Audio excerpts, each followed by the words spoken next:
Tell me when we're ready. Okay.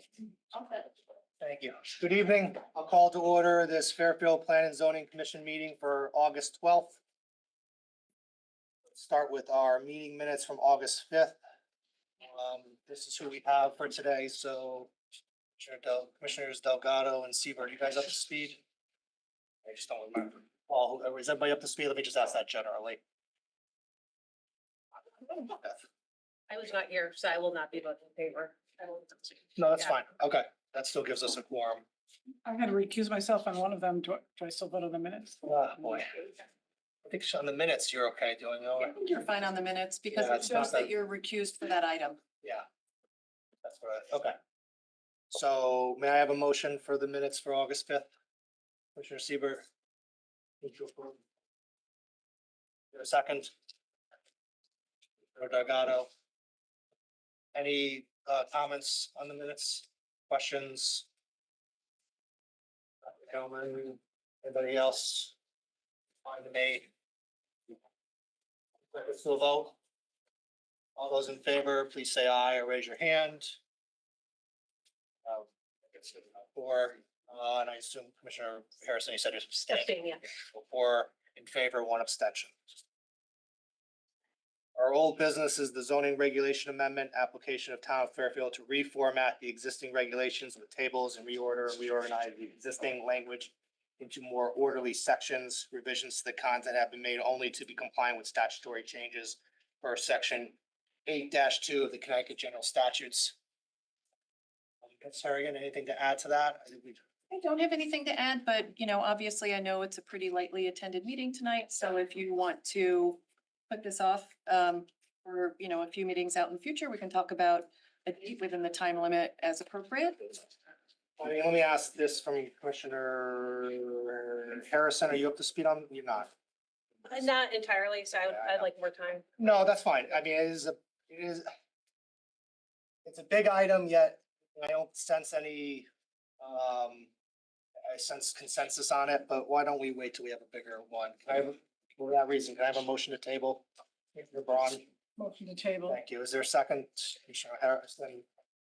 Anything further, or can we? No, we have a lot of major public hearings tonight, so I think it would be best if we go with this since we have till October 9th. Yeah, I'm not too concerned about it. I mean, again, if we pass it tonight, I don't think there'd be a problem with that with anybody, but we're down to four. Again, waiting an extra. Why don't we set this out for, are we gonna we just put this on the next agenda? Is that okay, see where we are at that point? Okay, let's put it on the next agenda then. Yeah. Sorry, the deadline is October 9th, is that right? Correct. Okay. And then when we have everybody there, we can discuss it. Ready to go then? Again, I don't think there's much. I thought we all kind of made sense with this, made a lot of sense, but if we want to discuss it more as far as putting it out farther, at least we'll have better input as to when to do that. Will you vote on us? All in favor, please say aye or raise your hand. Passes unanimously. So that brings us to compliance application, right? Yes. Commerce Drive Bridge Replacement Coastal Site Plan Application of Town of Fairfield for upland staging areas for the reconstruction of the Commerce Drive Bridge over Ash Creek. Mr. Mullen. Evening. Evening.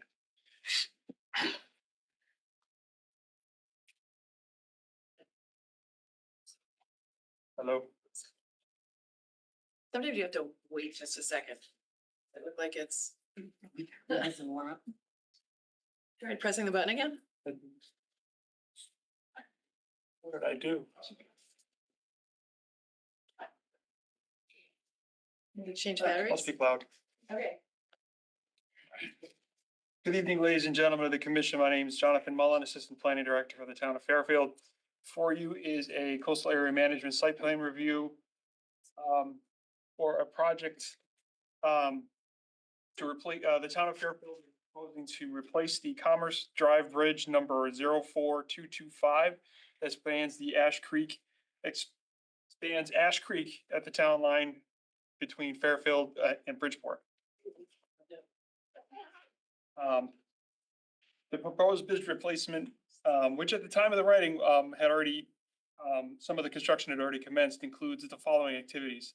Installation of erosion and sediment control measures, temporary utility, relocation, two-stage traffic diversion pattern, removal of existing superstructure, installation of temporary cofferdams and dewatering, installing beams and parapets, and installing bridge rail, concrete sidewalks, utilities, and pavement. Only upland activities are subject to the review of this, dam. As CTDEP has already issued a permit, for activities below the coastal jurisdiction line. No? Arrived. Easement areas for the construction staging are located on adjacent properties located at 26 Commerce Street to the west and 2155 State Street to extension to the east in Bridgeport. Project will start with the removal and replacement of the westbound lane on the north side of the bridge and move to the eastbound lane on the south side. Cofferdams will be installed around the work areas on both sides of Ash Creek at the bases of the bridge. Effluent from the dewatering of the cofferdams will be processed through a pumping and settling basin outside the wetlands area and not discharged directly into Ash Creek. Soil and erosion control measures will include silt fencing and a plant-based biodegradable erosion and control matting. As I mentioned earlier, CDEP, Land and Water Resources Division, issued a license to the town for this project on September 27th, 2022. Staff recommends the following conditions in approving the coastal area management plan.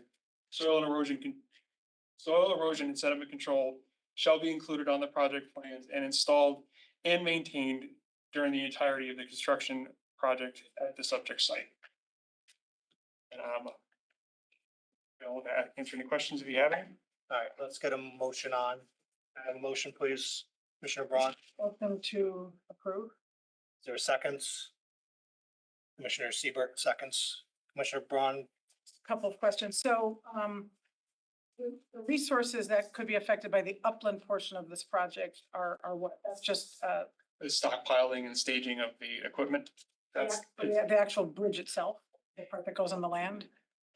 anything that's above anything that's above the CJL, which is, so that would be, staging areas in the easements.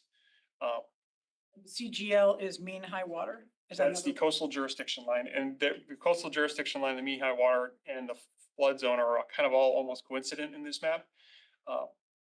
And so that's where the resources are. So we're only concerned with the upland stuff because everything else would be governed by DEEP and the US Army Corps of And Engineers. there's no tidal wetlands on the upland portion of what we're dealing with there. No. And even if they were digging in the tidal wetlands, that would be a DEP. Well, excuse me, let me back up. There are wetlands and there are, on either side of the bridge, they are, but they've received a permit from DEEP for that. That would be DEP jurisdiction anyway if you're digging in the wetland, right? But that's not our concern, so. Mhm. Has DEP weighed in on our review like they usually do of this? They know they issued their permit for the DEP jurisdiction portion of the project. Have they given guidance to us on our portion of the CAM I'm gonna review? have the of our director. CAM review.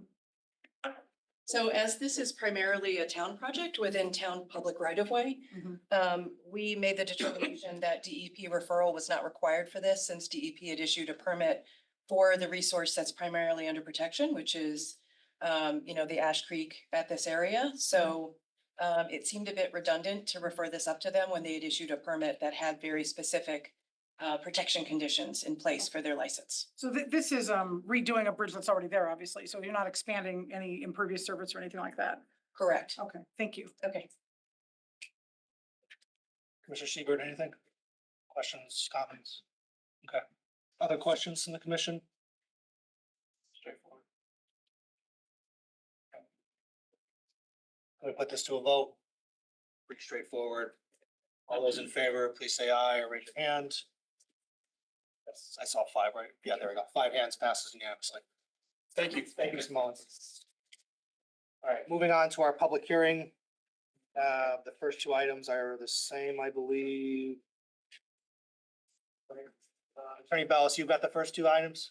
Yes.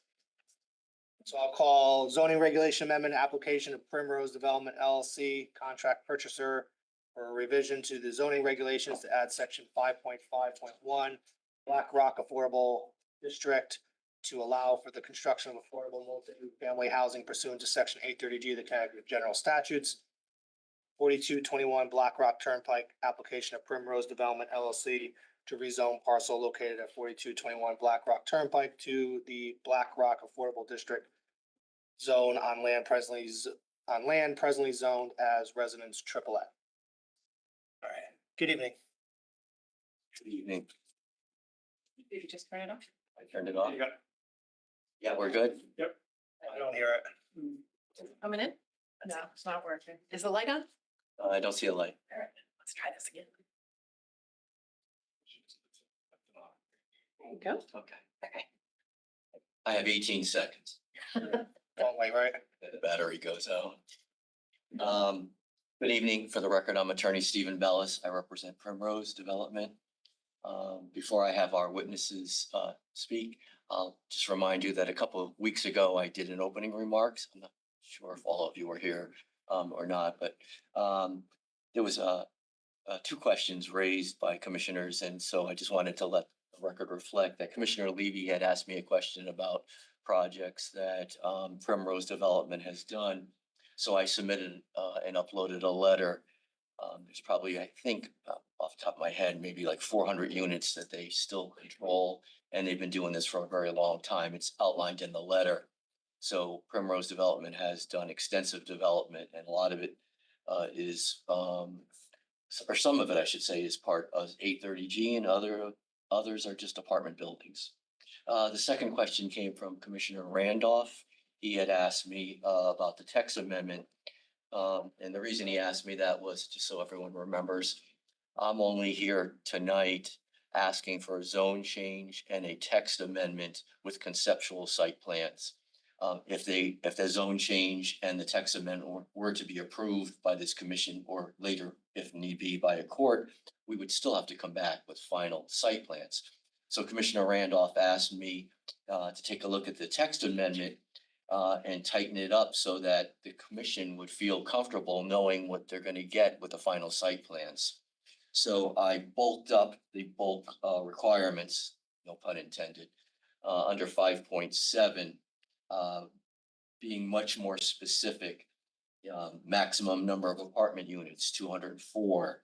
Maximum number of 2-bedroom units, maximum number of 1-bedroom units, maximum number of bedrooms, all those, much more detail is what I'm getting at. And then I think I did something that I think the commission will find helpful to them in their deliberations. Let me find it. Okay, yeah. So I also put in the text amendment, 5.5.12. So any standards for site plan approval, that's the category. And I clearly state, and I did before, that final site plans will be certified by a civil engineer or a land surveyor, and it comes in after the text amendment and zone change are approved. But what I added was the final site plan shall be substantially the same as the attached site plans in Exhibit B, unless the Wetlands Commission requires changes to the site plans and building locations. And the reason I did that is so I don't want you to think that here we're presenting conceptual site plans, and then 2 or 3 months later, after wetlands, we come in with a whole different project. So that's why I attached and stated in the text amendment that our final plans will be substantially the same. Now, things can happen. Wetlands may say to us, we don't want the clubhouse, you have to remove it, then we have to remove it. But the buildings, size, location, driveway, all those kinds of things, the layout as we have it will be substantially the same. I don't want you to think there's going to be some kind of bait and switch, right? Where you approve a text amendment and you get a plan and says, this doesn't look like the concept plans that Steve gave me. So that's what I did for that. When you come back though for the site plan approval, I think we've discussed this on a previous one, what standard are you using at that point? Are we still under the 830G standard? I believe you are, yes.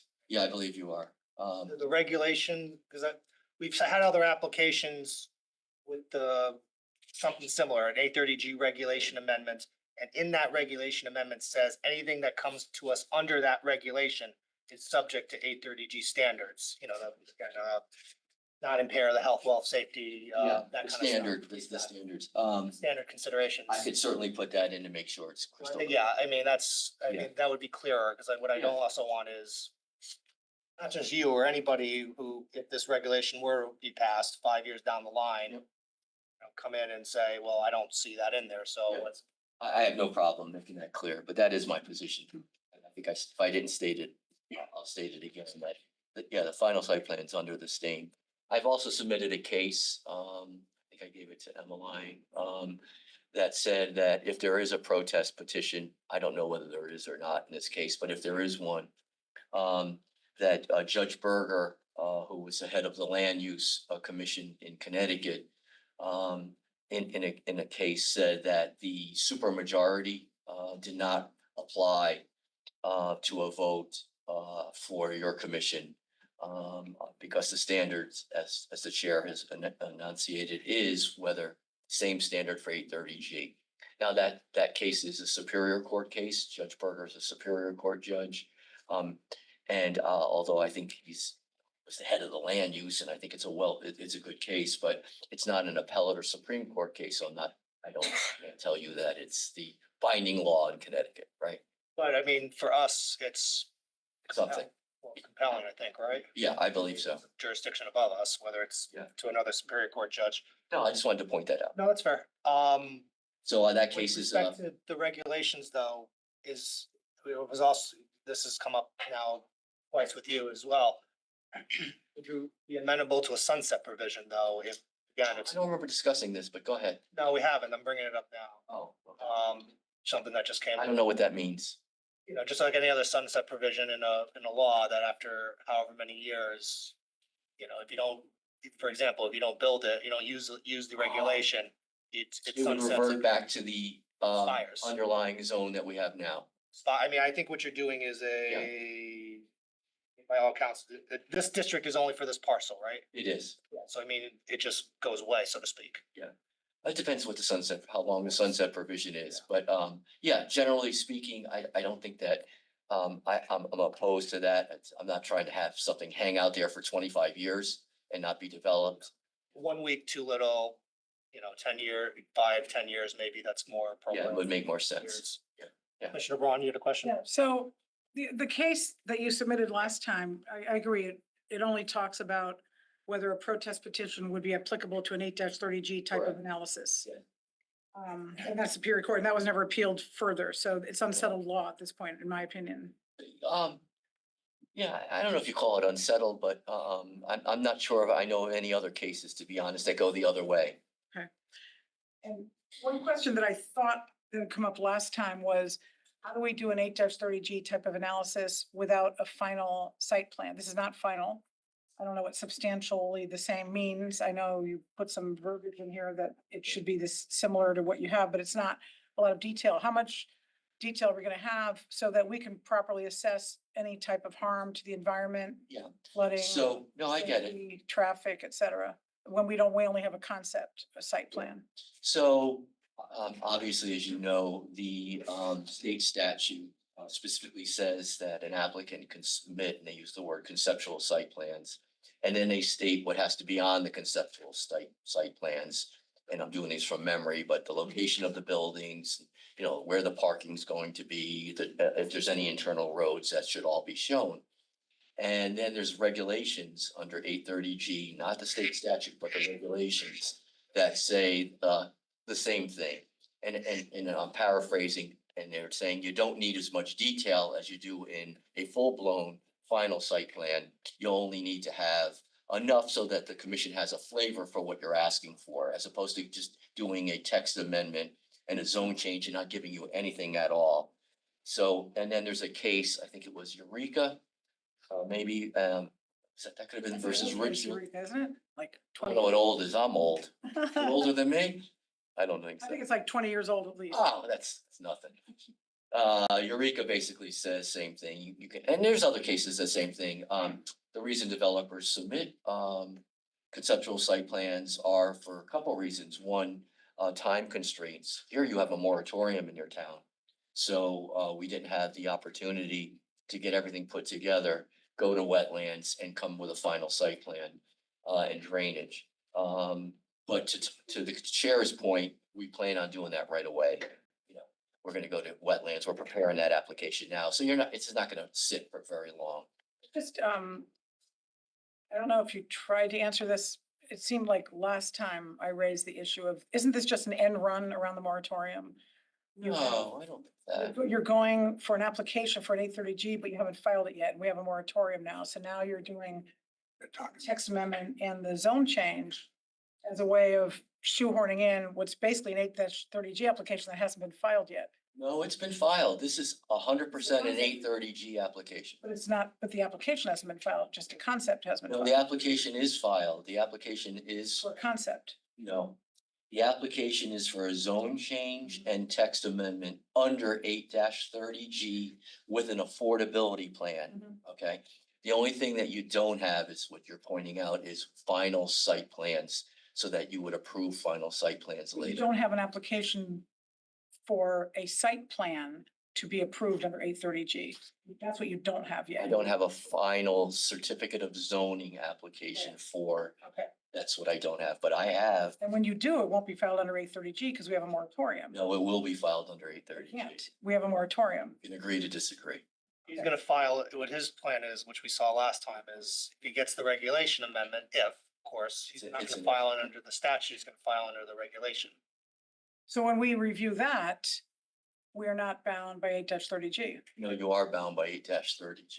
If we review that That's compliance. what I brought up in suggesting that in the language we put in there that clearly, because No, that was. You're bound by it, but we're not bound by it. In other words, we can No, use our regulations then, right? No, you could not. Have to use, you would have to use the 830G So format. that's the case I'm looking for, because I don't understand how if there's a new application that has not been filed yet under 830G, why are we bound by 830G if we have a moratorium and you haven't filed it yet? You have an application before you for a zone change and text amendment that you can act upon under 830G. And if, as the chair said, that, if it's approved, right? Mhm. If it's approved, and then we come in with a site plan, a final site plan, and if it meets that text amendment, it's administrative, you can't deny it. You can deny it, but you would be appeal and lose. It's done administratively. Follow that? Trying to. Yeah, you don't like it, but that's the way the law goes. I get it. Well, that's if we do a regulation. Your point though is that, okay. I had thought though, I know we discussed this last time, was, and this is another application that's pending, but that's okay. I mean, they're the same idea of a conceptual site plan with a regulation amendment. You were gonna come forward with a site plan for us to review and what would normally, in kind of a normal course, like a special permit or special exception, drainage, traffic, and all that stuff. Correct. Well, traffic will be now. When your traffic is based on what, I guess, the maximum, Yes. but drainage, we'll assume that for now, but drainage and environmental, maybe one or two others I'm missing. I think you're missing wetlands. Okay, fair enough. That's not gonna be necessarily administrative. We would look at it like a special permit or special exception, no, for, I don't think in 830Gs that you look at things as special exceptions, because those standards are, it meets the regulations, Let me but you can rephrase, I'm deny sorry. it. Yeah, okay. we're gonna be looking at, we'll be looking at under, not administratively, but under the standards of 830G. I think you can use the standards of 830G, but Right, that was my question to you Yeah. earlier, because I thought it was yes. the answer was yes. Yeah, so if that's the case, then it's not an administrative review. It's a review of it's a review of the site plan under 830G standards. It's not under the statute because you applied for this regulation and text amendments. Right. You, assuming you get it for hypothetical, so we can talk this through. If that's approved, you have the regulation and the text amendment. Your other application for the site plan compliance is not necessarily under the statute, it's under this new regulation. And in the regulation, if I can take it one more step So for you. just, but let's get on the same page. Is that true, what I said? Yes. Okay. So And it's- now the one extra step before you go is that site plan though, even though it's under this new text amendment that that's what I think needs to be clear in the statute, your text amendment, that this site plan under this text amendment is still applying 830G statutory, criteria that we're used to. And let me, and I'll read the sentence and I think that maybe that'll help answer your question.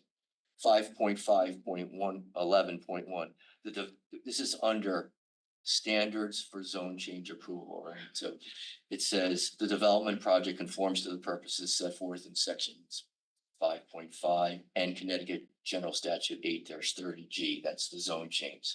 And then you have standards for site plan approval.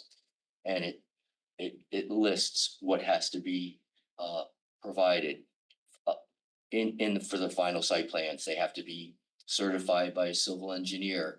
And it says and or if it complies with the requirements of Connecticut General Statute 8-30G. You want me to read the full thing? It looks like you're hinging. I'll look at it later. I know it's okay. I mean, I think that needs to be a little clearer as to. It's in there.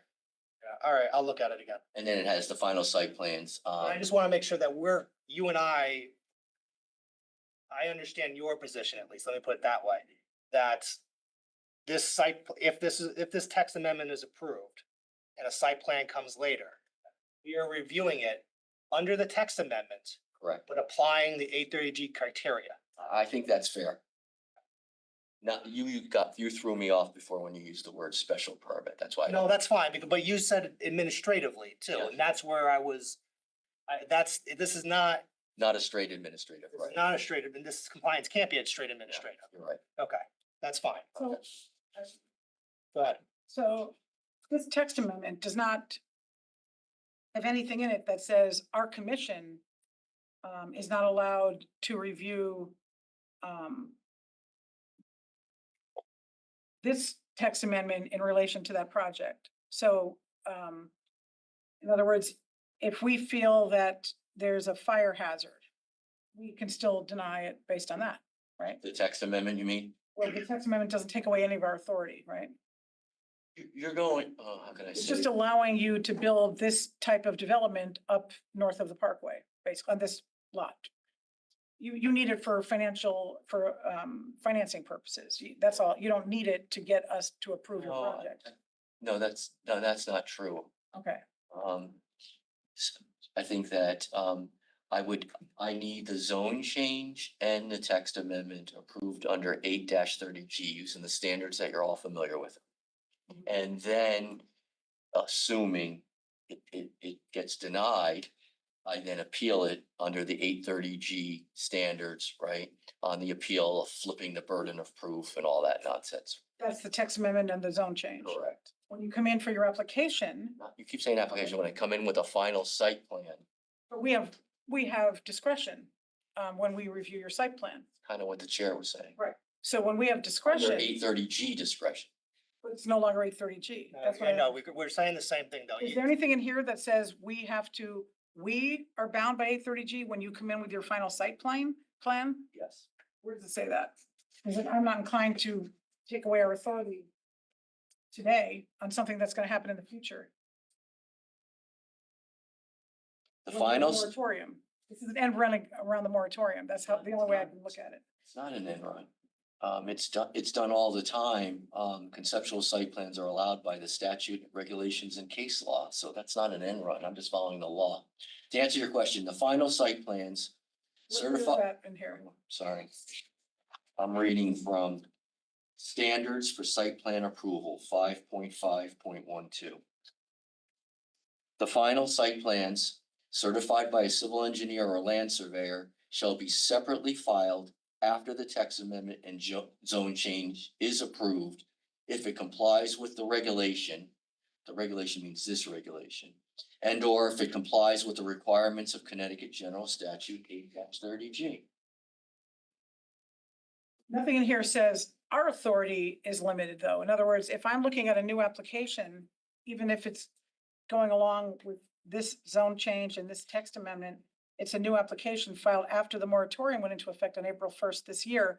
So I don't believe the burden of proof would shift if it went up on appeal, if we denied that. And I also don't believe we would be bound to only look at impacts to public safety, I think we could look at anything else because it's just an application at that point. Well, we can agree to Is there disagree. any case, is there any case law on that issue? Because I haven't heard of it. To answer your question, I am not aware of any cases that address this kind of situation when there is a moratorium in place, because quite honestly, there aren't a lot of moratoriums. That's true. Yeah, so it's hard to get case law. So, you know, ultimately that may be for a judge to decide. I'm not aware, to answer your question, I am not aware of a case that answers your So, question. the moratorium provision of 830G was passed to help relieve some of the burden on towns that are trying to expand their affordable housing, which we have done.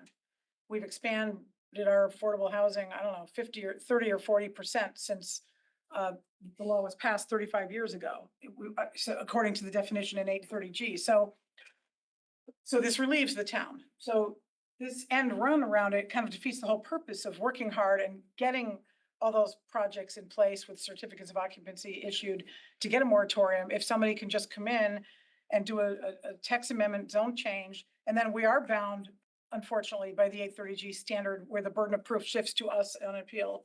We don't pass those, right? Even if, but then I guess my the answer, application hasn't been filed yet, so now you're saying we're still bound by it then. It seems like, what is the point of the moratorium if anybody can come in with a concept review and say we're still bound by 830G when you finally do the more detailed application? yeah, I guess my answer to that would be that someone could not come in today with a zone change and text amendment under 8-30G because you have a moratorium in place. Okay. That's my answer. So you will be good for 4 years. This one was submitted prior to that, prior to the moratorium.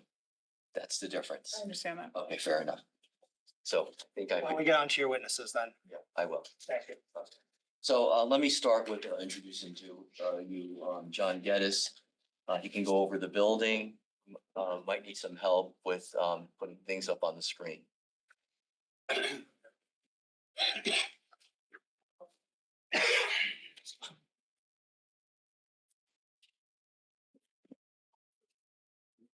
Members of the commission, I'm John Getz. I'm president of Primrose Companies. Primrose Development LLC is an affiliate of Primrose Companies. Primrose Companies was founded in 1990, and it's in the business of designing and building buildings. For the past 40-some years, designed thousands of apartments throughout Connecticut.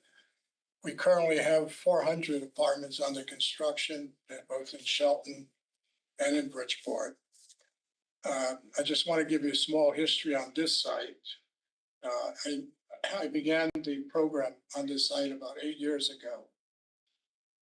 And a few years back, the first program was a 94-unit building just on the site, I believe it's just below the hill. And that was for Paul Richter, and this commission approved a 94-unit apartment building under the 830G format. However, prior to construction starting, Paul was approached by Hartford Healthcare, and instead of the apartment building, we built the Hartford Healthcare building that now exists. And shortly after the construction of that building, the decision was made to proceed with this site. The reason why we have an issue with the current plans is that during that process, Jason Spath of Huntington retired. And, all of a sudden we have to engage another engineer to basically take over. The new engineer will be Edwards Associates that will start. Now, this obviously this site has had a history.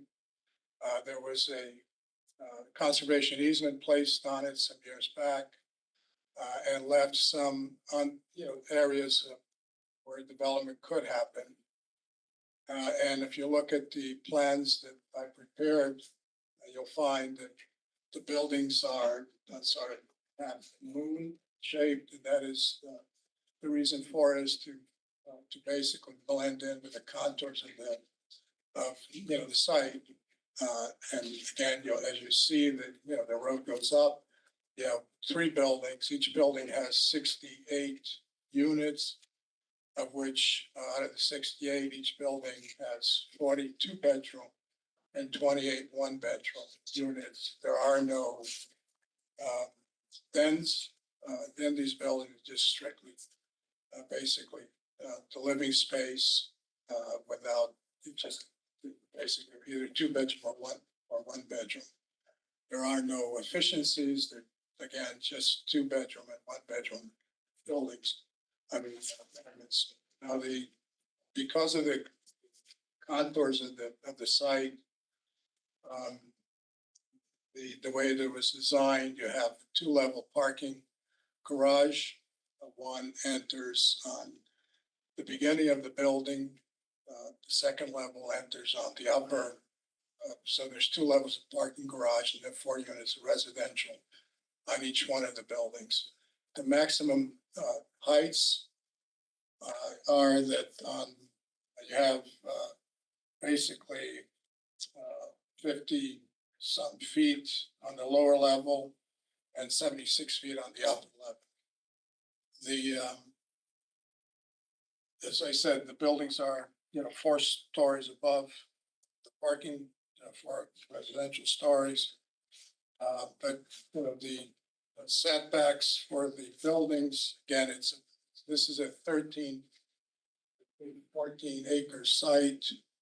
So the setbacks range from 70 feet to 270 feet. The one building in the back, the setback is 50 feet.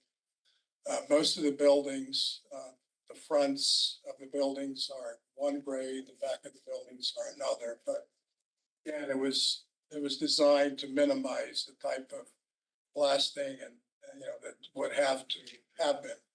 Now, if this commission recalls, for the Hartford Healthcare Bill, there was a requirement that we do not blast, and we didn't.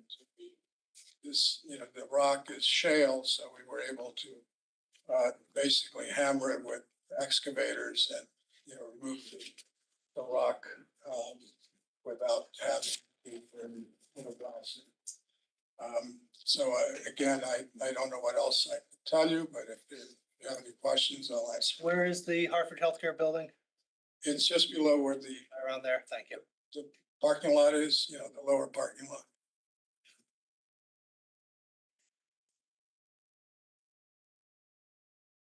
Now, the original or the building that this commission did approve under 830G, it basically occupied that parking lot the way you see it. Well, I'm sorry, this current parking lot that I see? Yeah, the one you see there, that's where the building that this commission approved. Thank you. And again, it just flowed the same way that those buildings flow with the topography. But the previous 830G was not in this area. It was where the Hartford Healthcare building stood, Well, it's where that parking lot is. but not where the buildings are. No, that was part of the parking lot basically is the boundary of the two lots.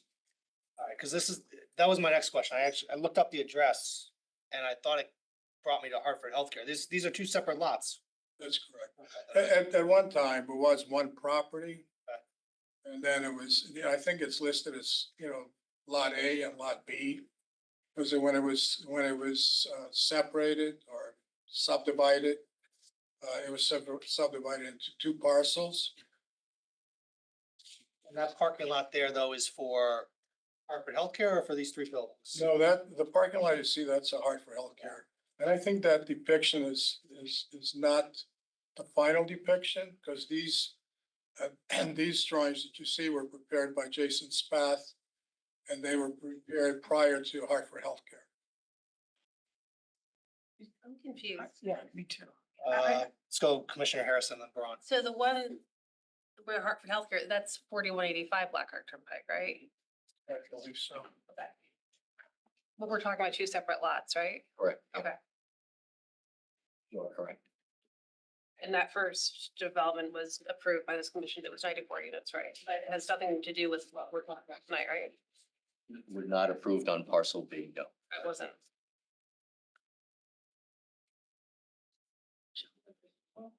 So the parking lot you're talking about is on the north portion of this, where it says proposed parking lot? It's adjacent to Well, it's north of the Parkway. well, it's all north of the Parkway. I'm just Right. saying, No, but can you point to the parking lot you're talking about when you're saying that was part of the original Hartford Healthcare 830G application that we approved for 90 units you initially approved the 830G, Hartford Healthcare came at back. 4185 Black Rock Terminal? And where is the parking lot that you said was associated with that was on this parcel? Where is it depicted here on these plans? Because I see a bunch of ledge and steep slopes and conservation easement. Then I see buildings, then I see a parking lot way on the north side of this one, nowhere near Hartford Healthcare. Hartford Healthcare is down here. Yeah, the Black Rock Turnpike goes up that way. It's on the right hand, it goes north-south right here. That's Black Rock They're Turnpike. talking about this. That parking lot? I think Okay. that's what they're talking about. Yeah, that parking lot, you see, that's part The of one that's Hartford Healthcare. near White. Black Rock Turnpike. Yeah, the whiter one up there that Mr. Mullins has got the cursor on, right? Yes. Yeah, that's part of, even though it doesn't, the parking spaces aren't depicted as it was finally built, but that is the parking lot that services the Hartford Healthcare building. So, Let's not get bogged down with a separate property. I know we went into. so that this. has nothing to do with this. So the fact that we approved an 830G on a separate parcel of land, nothing has changed since then, No, right? I'm just giving you the history. So there's no history of us approving anything on this parcel of land that we're talking about now. That's correct. Thank you. Okay. And then, relating to the conservation easements, I'm just looking at the topography here. It's the whole site. It looks like it's very steep and convoluted with a lot of hills and probably ledge. You don't think you have to do any blasting there? The way that I designed it, buildings that's why, as I said, the curvature of it, it was to blend in with the topography. So based on, as I said, based on when we constructed the Hartford Healthcare building, we didn't blast and we took down, a portion of the mouse. But this is a different site. This might have, It's the same ledge, the same hill. it's not the same site. It has different hills and valleys than the other site, right? No, where you see the parking lot, well, to put that parking lot in, we had to literally cut off. That parking lot is not on this parcel. I'm talking about this parcel. So this parcel is different than the other parcel. So can you guarantee there won't be any blasting needed? Like, has anyone done, We've done test holes on site in order to, where are the test holes? I think the drain, when you get the drainage, you have to do the drainage. Will the engineer be talking tonight? Yes, the engineer will be doing. Okay. There were tests done on site. And, so the decision to build 3 buildings and a clubhouse, that had nothing to do with what we approved on the Hartford Healthcare site. That was just to maximize the potential for this parcel, right? It had nothing to do with we approved something for. So, again, I only gave you history of this site. Could you, what is the height of these 3 buildings? Are they all identical in terms of the number of units in each one? Yeah, they're all identical. Tell me again, how many bedrooms? There's 42 bedrooms and 28 one-bedrooms per building. 42 bedrooms. 28 That one means bedrooms. 80 bedrooms in each building, right? And how many 1 bedrooms? It's actually 108, I believe. I'm sorry. 40 plus 28.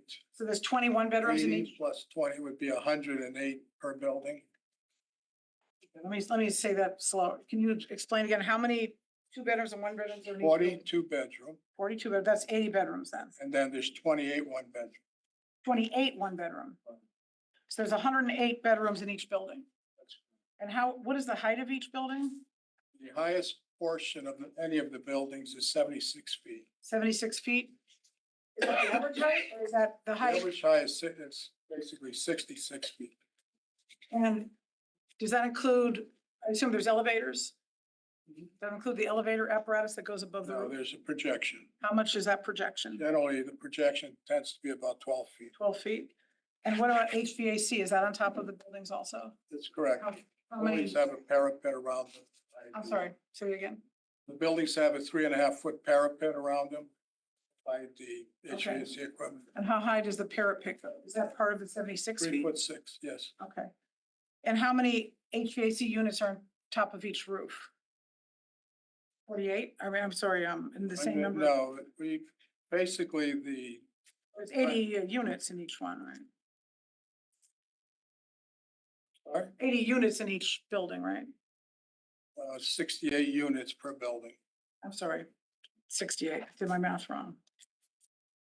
So how many air conditioning units in each one? Well, each of the apartments have what they call a comfort pack, Mhm. which is self-contained.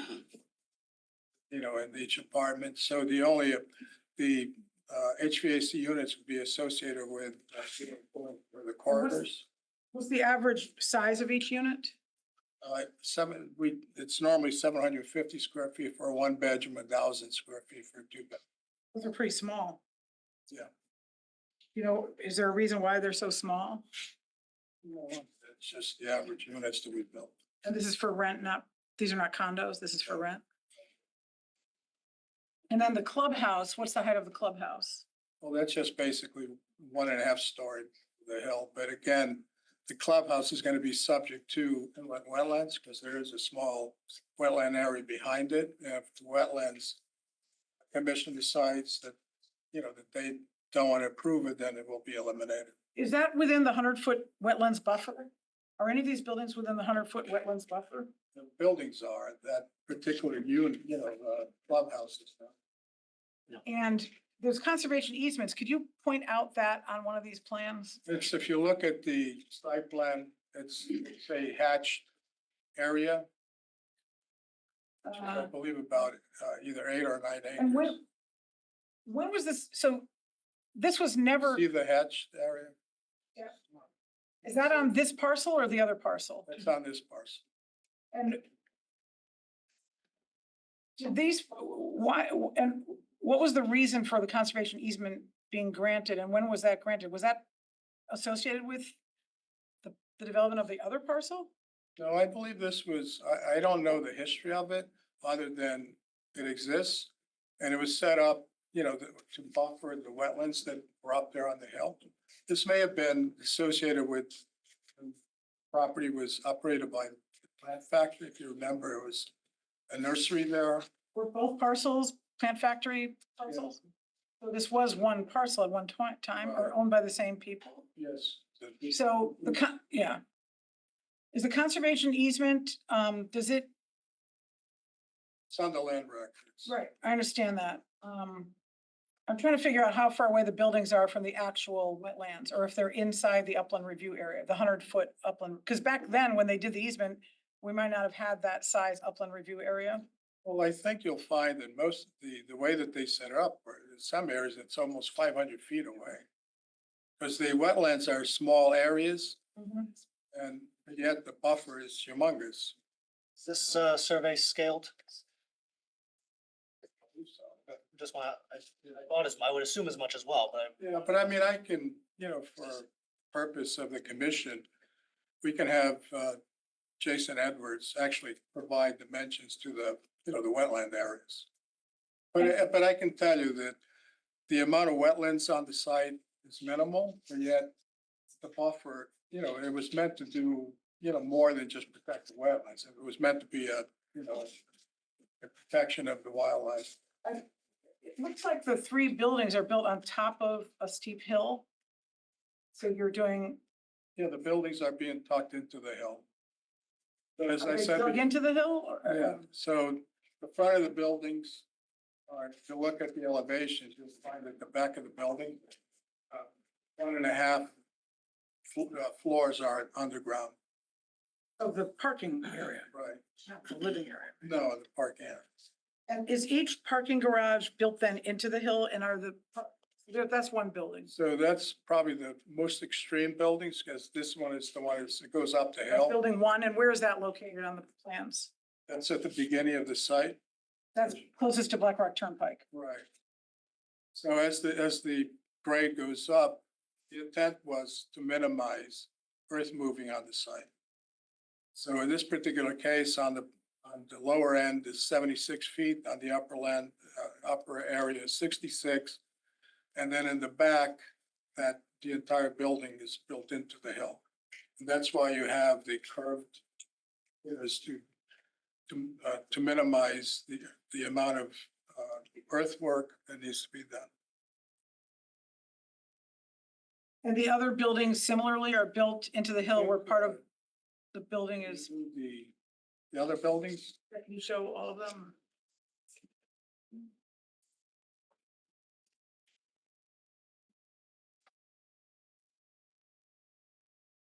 and I think this is in your, Yes. that sort of depicts.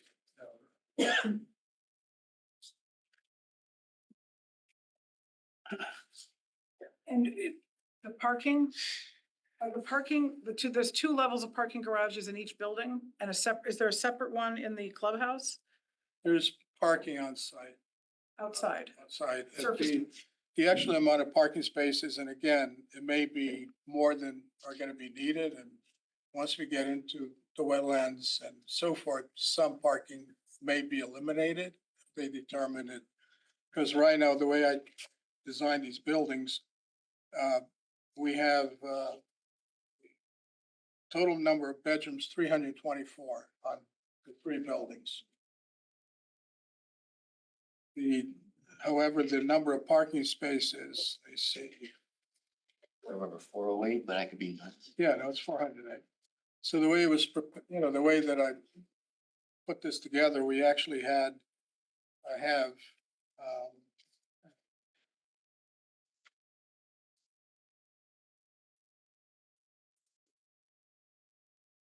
we actually have in the garages, 288 parking spaces. 418. We have 288 garage parking spaces. And we have, I'm sorry, say that again? 288 garage spaces. And there's 130 on the outside, which means that 130 could be reduced without affecting the number of parking that's needed for the facilities. My math was wrong, Commissioner. It's 418, I'm sorry, how many parking spaces total? 418. And that includes for the commercial, for the clubhouse? Well, the clubhouse generally is associated with the apartments. So most, people will walk to the Okay. clubhouse. So there's 418 parking spaces for 324 bedrooms, and the clubhouse is not open to the outsiders? And are the two levels of parking garages in each building, are they connected, or do you go in separately and go in and out So you separately? have the elevator. No, there's 2 means of entering. The lower level or the lower parking garage is at 1 level on the road system, whereas the second level is on entry on the upper level, same road So system. you can't connect the two, you can't go from one level to the other? No. And will there be assigned parking? Oh, yeah. Each unit will have its own. In some cases, in this particular case, 2-bedroom units may be assigned 2 spaces. The intent is because, unlike many other places here, there are no on-street parking, so you have to accommodate the number of units you have in a way that, and also visitors and so forth. So I wanted to make sure that we had enough parking to do both. And how many electric EV stations are We there? normally try to do at least 10%. Is that what the regulations require? I mean, and that's, the thing with, when you're proposing this amount of parking, it's 10% would be, 40 stations. And where are those located? Well, generally, the intent is always to put them outside. So we would have to, locate them, and we will show that on the. Is there plan. parking outside next to each building? Yeah. I can't really see from that rendering. Mr. Well, Getz, you can can see you, it. can you hold the mic closer to your mouth, please? Sorry. Just hold the microphone closer to your mouth. I don't think it's working. Oh, it is. Yeah, Okay. yeah, just tilt it closer to you. Commissioner Braun, can I go to Yeah, Commissioner? sure, yeah. This may be more for Attorney Bellis, so forgive me. I guess, how far is the closest bus stop in relation to the property? To be honest with you, I couldn't tell. I couldn't tell you either, So everyone there would have to have a car? generally speaking. Okay. I'm just thinking it's affordable housing, you want to keep your, prices intact, so you may not want to have a car payment, so you may want to live somewhere that's closer to public transportation. In this type of, Over. this type of, Thank you. this type of development, I would expect people to have cars. Okay. So they can't walk to a grocery store, they would have to drive a car or? I think people are gonna be driving in this part of Black Rock Turnpike. Are there any jobs in this vicinity, economics? Where would people be working? Oh, that's hard. I mean, I drive to New Haven, so Okay. I don't know. So a lot of people take the train into Manhattan. Okay. I don't know where people work Okay. anymore. It's not close, yeah, I know, fair to say. But okay, that's just, those are my questions so far. I'm just concerned and we've seen other developments come our way up there and it's just it's hard to conceptualize people walking to a grocery store, walking anywhere. Probably not. See, they would have to definitely have a car. Okay. All right, thank you. Commissioner Seaver? So that, I would like to see, that looks like Black Rock Turnpike up above, correct? Yeah, I would Would that be believe. correct? Oh, in that drawing? Yeah. That black road. yeah, that's correct. Okay. I would really like to see a bigger picture because I assume the Merritt Parkway is below these trees and above. Oh, no? Wouldn't the Merritt Parkway be above? Would it be above? I believe so. Oh, okay, you know, so Yeah, I'm the, dyslexic. Okay, so You got it flipped. yeah, it's okay. I just like to see a bigger picture of that development relative to the Ohio, relative to the Hartford Healthcare, you know, because it gives me a better feel for it. one of the things that obviously, and I think Commissioner brought that up, and that is that the topography of this site is unique, I mean, in some respects. Because it'll start down on Black Rock Turnpike at somewhere around 125 feet. Yet the top of the hill is 300 feet. So there's a hill there. I follow you. So I don't think that the Merritt, any cars on the Merritt are not gonna be able to see anything up there. But I mean, and that was and again, there are other submissions that will be provided. Like this plan here, which actually has the garage, entrances. And the one in the first building, and again, here's Hartford Healthcare on this plan depicted, and I apologize, but you can see the Hartford Healthcare building down below and then the parking lot. But as an example, the entrance to that garage is elevation 160, whereas the one up on top is 225. So, you're going up, 60 feet from, one building to the other. Is that drawing in the record? I don't remember putting it in. You gotta put it in that if you're gonna refer. Yeah, I'll put it in. From a visibility perspective, we went. No, and I think, again, this was a. I think he wanted more, but No, I know, but if you're referring to it now, I think we should put I'll it in put and it in. submit it electronically later. But what I'll do is I'll have the renderer put together a rendering that actually depicts what's there instead of, that's not a depiction of what exists.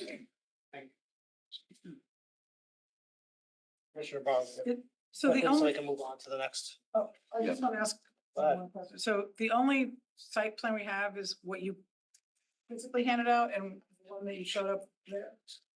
Oh, no, there's this site plan that's Right. uploaded. It's not a lot of detail. Is there? Also, it would, if the gentleman were alive, he could sign it. It'd be a fun, if the gentleman who designed this, I thought Mr. Geddes designed it. no, No, this was done by. I think he Said retired. Earlier that they switched engineers. I thought you engineer. said. I designed the buildings, not the site. Keep in mind that Jason Spath was Huntington Company, Okay, and the engineer at the time was Bartola, was it? Yeah, I think so. They all retired. Yeah, Bertolli. Jason Spath moved to Florida. So. But it doesn't, I mean, listen, even if he signed it, you're still coming in with a conceptual Yeah, site right. plan. Yeah. So that's There's a fine. lot more detail than it being on a napkin. Okay, but you've got. do we have an architectural plan? Because Mr. Geddes, you're not an architect, right? And I went through this I before. know. Well, this is a different hearing, so. Well, again, under state statutes, I only need one person Mhm. with his license in the firm. The firm is a Connecticut licensed architectural firm practicing corporate architecture. Do we have an architectural drawing though? It seems like we Yes, you don't. do. It's in the files. I believe they were submitted. The one drawing that shows all the easement and all that, that's the drawing you're referring to? That's a No, site that's plan. a site, that's a site plan. The only architectural plans we have submitted are the renderings plus the floor plans and elevations. So your firm designed it, you didn't personally design it? Yes, I designed it. That's what I do. I specialize in designing buildings and building them. And I've been doing it for 46 years. But you're not the architect that stamps the plan, somebody else is. That's my family member. Thank you. When we go to the next witness, unless there's anything Yeah, else. so I think that maybe we'll segue into Jason Edwards. He's the engineer that's taking over for the for Spath and the Huntington Company. So Jason's probably on remotely, if you could let him Yeah, I'm in. here. I'm just trying to turn my video on. Okay, here it goes. So Does Jason, everybody hear me? yeah, we can hear you. Okay. So Jason will talk about not only the site plan, but he's also introduced, and it should be uploaded, a report dated July 8th, 2025, that talks about the ability to connect and the capacity for both water and sewer service to this site. And he's gonna talk about the site itself. And then we'll have, after Jason, we'll have Dave Sullivan talk about the traffic. So Jason, if you can start, please. Sure. For the record, oh, sorry. Go ahead. Okay, sorry. Jason Edwards, I'm the principal of J. Edwards and Associates, Engineers and Surveyors, located at 227 Stepney Road in Easton. I'm a licensed professional surveyor. I have multiple engineers, professional engineers on my staff. This plan has been reviewed by an engineer, designed by an engineer. He's not on the line currently, but I'm comfortable answering most any question engineering related. I have over 30 years of experience in this field, and I've been doing it a long time. As previous John and Steve both stated, this was started by the Huntington Company a while back. We got involved a couple of years ago to start looking at it, and as John said, we told them we kind of had to do it ourselves from scratch to really work on it. So we are doing that. And one of the first steps we did with this is we had Stephen Danzer as a professional wetlands soil scientist, as well as other things. But he came out and reflagged the wetlands to verify that nothing had changed since this original application. And there's some minor changes, but overall everything is generally the same. There's a few wetlands pockets that are located. Just, in just to conservation. clarify, hold on. There Yeah. was no, again, there's no previous application on this site. I'm sorry. Yes, I didn't, I Okay. guess the previous So plan is what I no mean to say. previous Yeah. Work was done, wasn't Yeah. submitted. Okay, fair. Sorry, Go ahead. yeah, sorry, I misspoke. Yes, so the previous design that was, done by the other firm. So we wanted to verify those wetlands hadn't changed, which essentially were the same. We also wanted to look at a few of the other design aspects that wanted to be more comfortable with. One was the entry, and if you can see my screen, this is actually a site plan, conceptual site plan that my office has generated. That is very similar to what was done previously, but we made some tweaks to we think improve the driveway and then some of the grades too. But this entrance here on the previous plan, I don't know if I have that one to show you, but this turn was very difficult to make with an SU-30 truck, which is the standard truck that box truck basically that you would have to be able to access with. So we realigned this slightly to make that turn work, and that's actually the fire engine there. That's the aerial fire engine making that same turn coming in. That's the purple. So we assessed that. Down below, this is what the current Hartford Healthcare parking lot building, everything. This is all what's been built. So we would be coming in here, slightly modifying this entry to make that turn possible. And then beyond that, the plan is really very similar to what was designed previously. We climb up the hill. We actually adjusted the grade slightly on these buildings so that this is not quite as steep as it was, giving us about a 6% grade in the parking area, which is better than what they had before.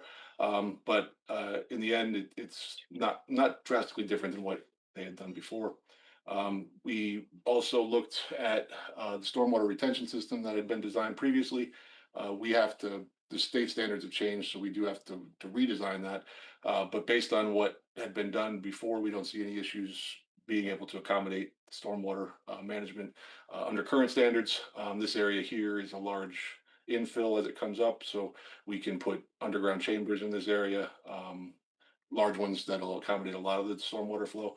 And then we also probably do something up here in the center circle, and then maybe something off of each building.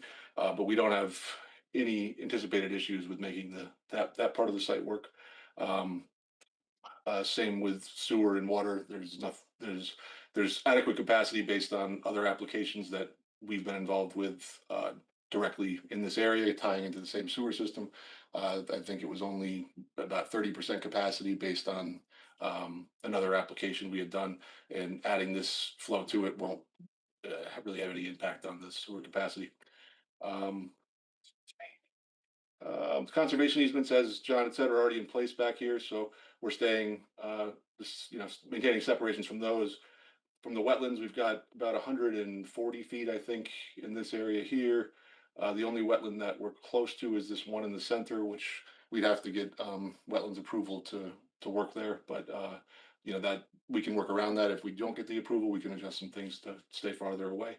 But that was, not to speak for the soil scientist, but he said his opinion was that this was not a high quality wetland, and that leaving it there, it would probably be better suited to fill that and then create a wetland somewhere else on site. So we'd probably take that route. We actually added parking spaces too, to what John had. We actually got up to, sorry, I lost the number. I had it right here. I think we're at 400 and, give me 1 second, I'll tell you what it was. Many screens here.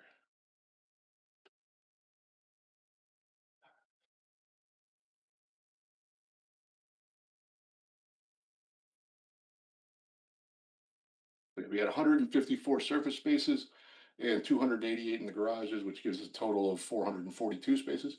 So that puts our rate at over 2 per. I think we're over 2 per unit. So it may be that they don't want that many in the end, but I think there's certainly room to accommodate the number of vehicles that would be here. Yeah, if there's any other questions, this is a conceptual site plan, so, we'd still have to go through the process of designing our drainage, all of our utilities, infrastructure, and sediment erosion controls. But that would all be done in accordance with DEP guidelines reviewed by town engineers, as well as any relevant experts that might be involved at the review time. So if there's any questions, I'd be happy to answer. So talk to me about the entrance. Why is it going through the Hartford Healthcare? Looks to be initially the entrance to Hartford Healthcare. Yeah, that was the way the original design also had it sharing that entrance, but they had it coming in at almost 180, well, more of a turn that was a harder turn. If somebody else has that plan, they can pull up. I don't have that one. I can stop sharing. Why can't it be higher up Black Rock Turnpike and more? There's a couple of issues there. I think the sight lines are more challenging the farther up you go. This location, the sight lines work. They were reviewed by DOT at the time of the Hartford Healthcare. They'd be reviewed again when we go to do this. But I think that there's a hump there in the road, so if we go farther up, it reduces the sight distances. Anything to add to that? Yes, this was, Microphone, please. Sorry. Oh, sorry. Okay. Hang on, John. I wouldn't turn it off next time. Figured it out, Emily. Basically, when we were going through the process, and the traffic engineer Dave Sullivan can address that, but this was a preference of DOT. They don't want to see multiple driveways within that area. And to anybody, I assume that's off your property that you need, and my guess will have an easement to that, correct? Yeah, that was originally set up. Yeah, there's an easement in place there. Okay. For drainage, Mr. Edwards, you said that you thought it would apply, conform to the standards. What standards are you referring to? The Connecticut, DEP guidelines of 2024, I think. Yeah, I think that was the latest year. Whatever the latest DEP stormwater guidelines are, as well as the town of Fairfield. We would, meet all their. Well, that's have you or anybody discussed this plan with our town engineer? My office has not, no. I imagine that they probably did at the previous plan, but John would have to speak to that because I was Well, not. it's not, I mean, sounds like that previous plan was, what, decade or so ago? All right, so can Yeah. we assume We that have to that's, do it again. yeah, can we assume that's kind of out the window? Yeah, okay. Yeah, we'll have to start from scratch and do a full, my office wouldn't be comfortable citing someone else's design anyhow, so. Oh, no, and I wouldn't Yeah, expect so, you to either. yeah, but I so we'll just- have to, we'll have to do it ourselves. And we have done a preliminary review of it, looked at what they did and it certainly would be feasible to. Code review, obviously, then if you're doing conceptual site plans. Yeah. That's we'd have to do correct. that. There has not been a code review. What else did I have? Oh, parking. You gave us some different numbers I thought I heard. How many total parking spots? We come up with conceptually 442. How many are in the garage? How many are in the garage? Garages, excuse me. We counted 288. I think that was the same number John had. And The outside, the outside is 154. subject to change, those are likely to subject to change if something happens with inland wetlands. Yeah, we might lose some of those if we don't need them with, rather not have impervious area we don't need. Questions for Mr. Edwards? Do you know what the impervious surface is now on the site? Is there a house there now or two houses? There is definitely one house. I don't know what I can compute it for you quickly probably, but I don't have that number in front of me as far as what that impervious area is. There's a house underneath building would be in this area near building 1 that would be demolished as part of this. And do you know what the proposed impervious surface is after you finish? I don't know off the top of my head, but I can get it for you shortly. Give me a few minutes. I can get back to you with it. Thank you. You own there close to 100%, I assume. What did I ask? Oh, Mr. Edwards, did you do test drill holes for soil sampling? We've done a small number just to satisfy ourselves that their soils are suitable in a few areas. I know that the other firm did do some as well, and there's been no change to the site topography, but I think we'll probably do more as part of the, we will be required to do more as part of the final drainage design. To meet guidelines, we'd have to do more hole in each system, so we will be doing that. But the important part to note is that a large section of the drainage system would be in a fill area. So you can place good material in there and then put the system in that fill, and it would provide separation. Even if there was ledge beneath it, it would provide, we could put it up high enough that we'd be above that. But your plan, though, when you're designing this drainage is to have it conform to the 2024 deep stormwater management? I think that would be a requirement. Yeah, that's everything we do now is designed to those standards. Go ahead, Commissioner Braun. So you're proposing actually to fill in the inland wetland that's near the clubhouse? I'm looking at a rendering. It looks like there's no wetland left. It looks like, Yeah, that would be the case. Yes, there's a small wetland that's about silly how many square feet it is. That is kind of right in the middle of the circle there. It is about it's less than 1,000 square feet that we would ask the commission if we could fill. If they deny us, they deny, then we would have to modify our design slightly to have that remain. Probably might lose the clubhouse to do that, but that would be up to the Inland Wetlands Commission. the wetland is also completely surrounded by impervious surface, the way it's depicted on this plan. And you would also, don't forget, you have the 100-foot upland review area around it, which makes it bigger than 1,000 square feet, probably. I don't know how to do the math of it, but. Well, the actual direct wetlands disturbance would be that, yes, but the regular activity would be more if they're 100 And foot. you're not- setback would be more. And you have not gone to WPCA yet for, to confirm if you have adequate, because a lot of things have been approved since then. Obviously Hartford Healthcare, we just approved 96 units, I think, uphill from here on the other side of the road. That, is that? Yeah, is that the well, same? we have not been back to them, but I've pulled the data from those applications and as well as one I'm involved with across the street that goes to Congress. They all tie into that same main, so there's bed flow monitoring done. And I have the numbers from those hearings that I'm able to use and take in that additional flow and then add ours to it. And the fact that I think it's a 10-inch pipe that's got a 30% capacity, so there's more than adequate capacity to handle. Have you considered the expansion being planned for the Hi Ho? That I've heard. Um, I don't know if that one was, when I looked at it, that had not been brought before them yet, so no, that I didn't consider, but I can take a look at that. I'm comfortable. I don't know how many units that is. I can't imagine it's more than 100 probably, if they're doing that. Are they doing apartments or are they just?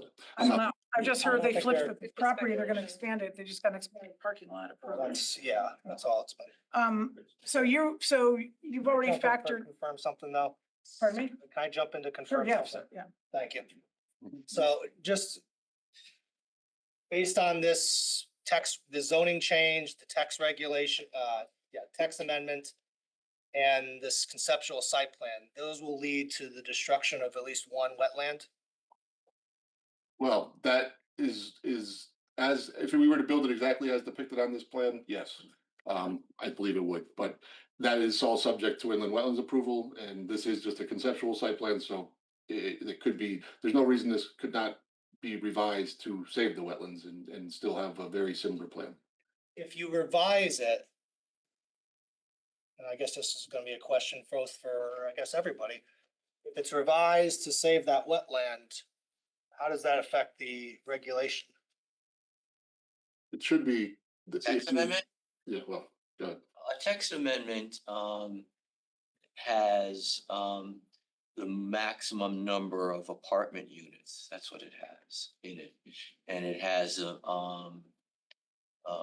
minimum number of parking spaces. So the minimum, it would not, even if this plan were, that's why I said, if it were slightly changed by the wetlands, it would not affect the text amendment in any shape or form. But you'd have to, I mean, let's just say, let's think this through. They want you to save it. Yeah, they They could. don't want you to touch it. You got 100 feet from there. You have to, for upland review, I think, right? No, so let me explain, I can explain that. A regulated activity means doing construction work in a wetlands, so that requires you to get a permit. The upland review is simply that they have jurisdiction to look at any construction in that area. But if there's no adverse impact on the wetlands in the upland review area, you do not need a permit. That's the law. No, that's fair, but I mean, this is So- partly the problem we've been having with this is you come before us, you wanna have this, and there's a major, somewhat of a problem is got the wetlands there, and I don't know what another board's gonna do.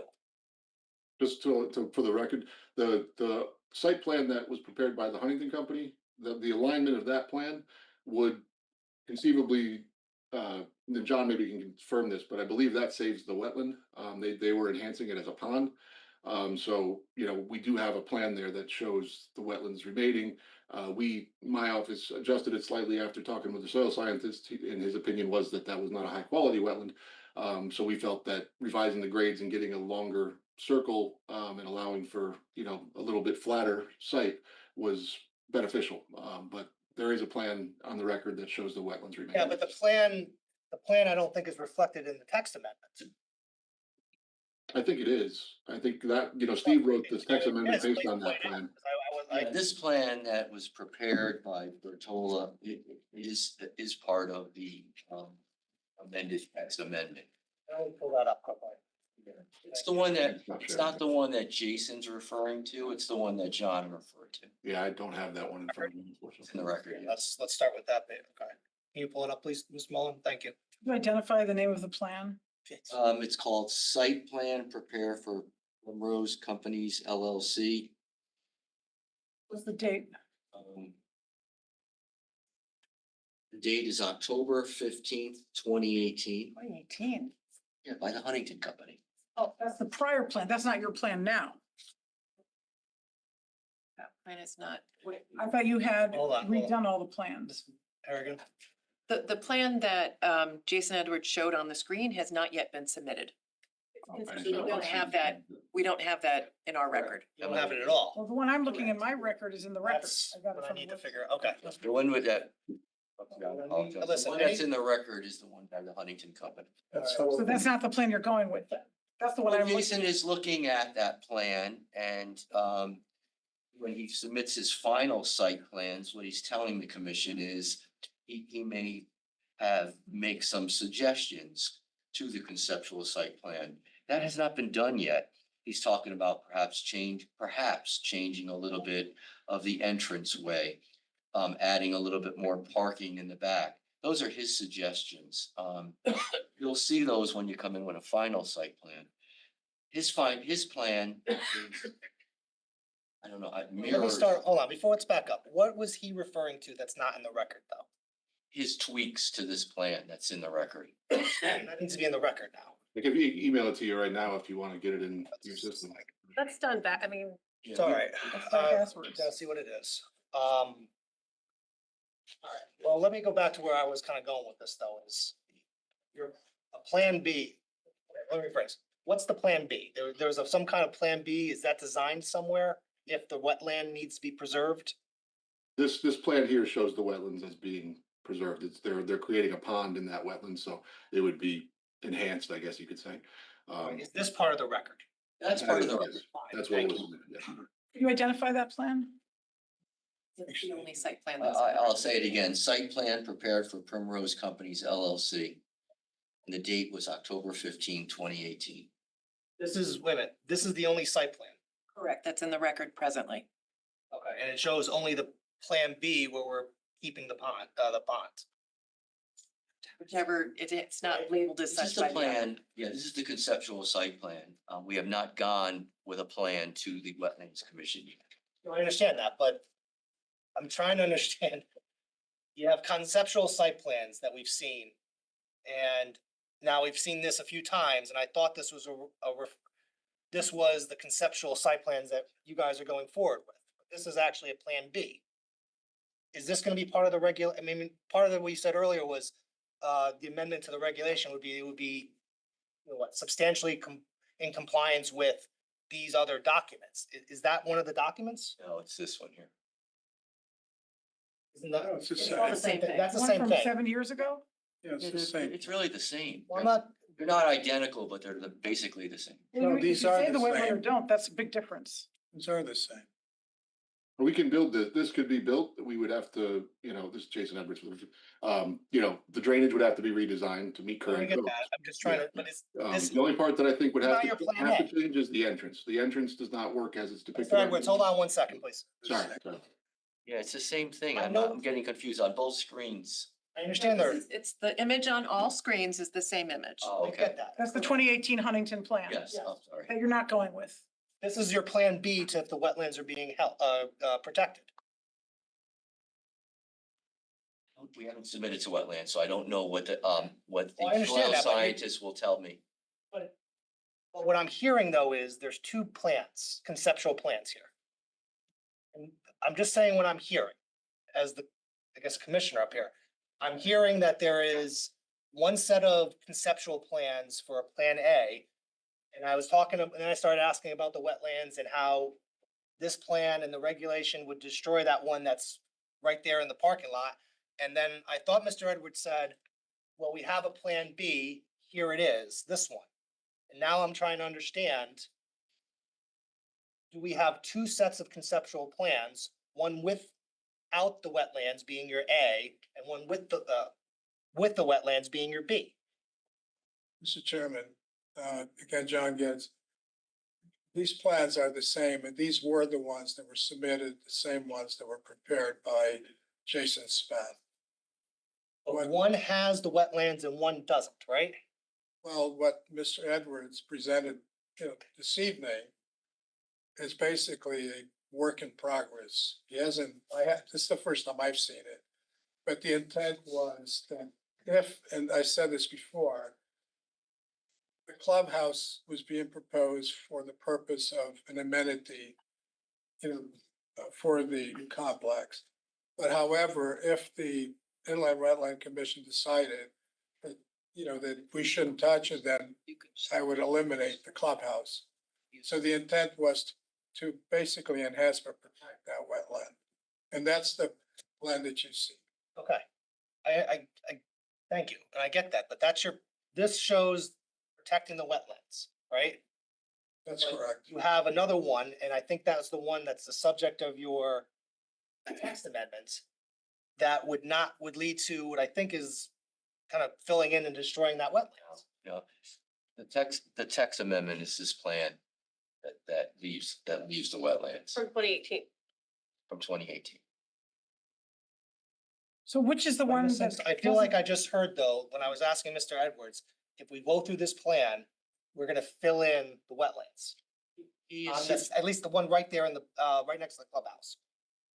I think what he is saying is that if need be, there is a way that according to the soil scientists, there may be a way where the Wetlands Commission may want you to fill in a non-productive wetland, but then create a different one. We don't know that yet, so it's premature for him to have said that.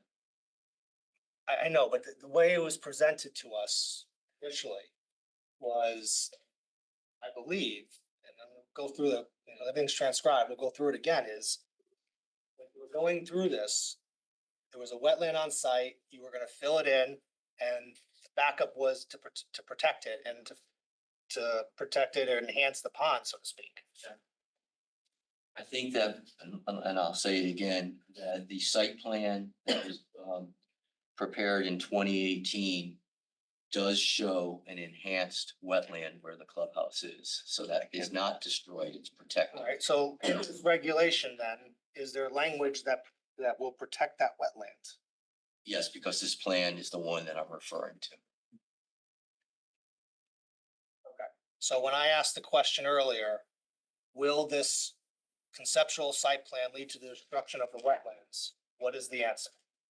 The answer is probably no, but it's not up for this commission or to decide. It's up to the Wetlands Commission. Well, I mean, That's the problem. normally we get something beforehand.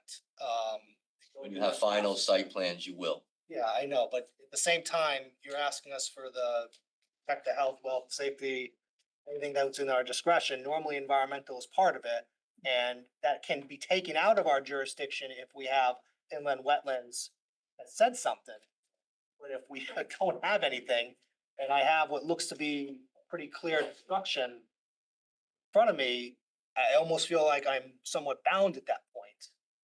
I think that the plan that you have has a preservation and perhaps I would use the word enhancement of that wetlands near the clubhouse. That's the plan that's on the screen. I'll re-listen to everything again. Maybe I misheard it, but I thought it was the way I was initially describing it. Commissioner Harrison. I could try to clarify what I was saying if anybody wants me to. No, that's okay. Let's just I'm move just, on. I'm just speaking, I'm frustrated. I don't feel like I have enough information and you're asking us to make a pretty big decision here. That's gonna impact a neighborhood, hundreds of people. So I just feel like you're not coming here well prepared with all the questions that we have. I don't agree with that. I Okay. think I'm very well prepared. I think you don't like the answers. But Look, I disagree with that. Okay, Sorry. well, you can disagree, but the bottom line is that the conceptual site plan is a concept, right? I could come in here with a text amendment and zone change under 830G and show you nothing. And then you would have to decide under 830G whether to approve that or deny it. And the only way it could be denied would be for substantial health and safety reasons and not show you anything. I didn't do that. I didn't do that at all. What I did was give you renderings. We've given you a site plan that was designed almost ready to be submitted, but unfortunately the fellow retired. We've given you a traffic study. We've given you an engineer. We could have just come in with a text amendment and zone change and said, here you go, guys. I didn't do that. You're asking me detailed questions that are more appropriately for a final site plan, and I don't have that yet. That's the problem. That's where you're frustrated. But I am not trying to propose a final site plan here. This is a very detailed conceptual site plan. I could have taken a site plan and put building here, and this a building here. There you go. This is what we're proposing. That's not what we're doing. We're showing topography, we're showing But this could all wetlands. change within the jurisdiction of inland wetlands. It's not our jurisdiction. The only jurisdiction they have, let's be clear, is if there's any construction in a regulated area. That's it. They can't talk about anything else. So the only jurisdiction they're going to have is this, do they want the enhanced pond? Or, that area, or do they want it removed? It's up to them. It's not really up to your commissioner or up to us. It's not. Thank you. They could do a lot of things. They could say, we think you have an adverse impact on site, gives them jurisdiction over the whole parcel, and they could decide your activity No, I don't- affects those wetlands. I disagree with your interpretation of the Well, law. If the The stormwater law system. is clear that only an adverse impact in the Right, upland. an adverse review. impact on the wetland. It Yeah. could be an off-site wetland. It could be from any activity you do on the whole site. We don't have, you're not giving us the stormwater system. No one has described anything about it. We have no detail in the stormwater system. That could be completely unacceptable to the wetlands agency, right? And they could determine that it's not adequate, the soils aren't adequate, the testing wasn't adequate, it's gonna send pollutants from, road toxins or salts or This whatever, would all right be into the wetland. addressed when we submit a final site plan. It's just premature. That's all I'm saying. But I do have a more specific question. So when the engineer mentioned something about filling the wetland, was he referring to a plan that's not in the record now? And can you? He's working on, Okay, let me just be clear, he is working on, and he's not done it yet. He is working on preparing a final site plan. That's what he's working on. He used the words, it's a work in progress. He's working on it. but what's the one that you showed us here This physically? is the one that's submitted as part of the There application. was a drawing you had. Mr. Geddes? Has that been submitted? No, this was something that, Can you identify that for the? yeah, he was trying to tell you that in this particular proposal, it's more of a topo map, we call it, a topography map. So it has elevations that you might find useful for building one at 160 feet, and on the other side of the building's 175. And I told the chairman that I would introduce this. Yeah. Can you submit that tonight then? Yeah. Yeah, Just out of curiosity, is the wetland shown on that? Yes, it is. yeah, same as this one. No, that's fine, because again, I mean, I Yeah. could very well have been wrong. That happens. I just I'm thought not I. saying you're right or wrong. I'm just I trying to. just thought I heard the plan A was filling in the wetland. That's No. right there. So if I misheard that, then so be it.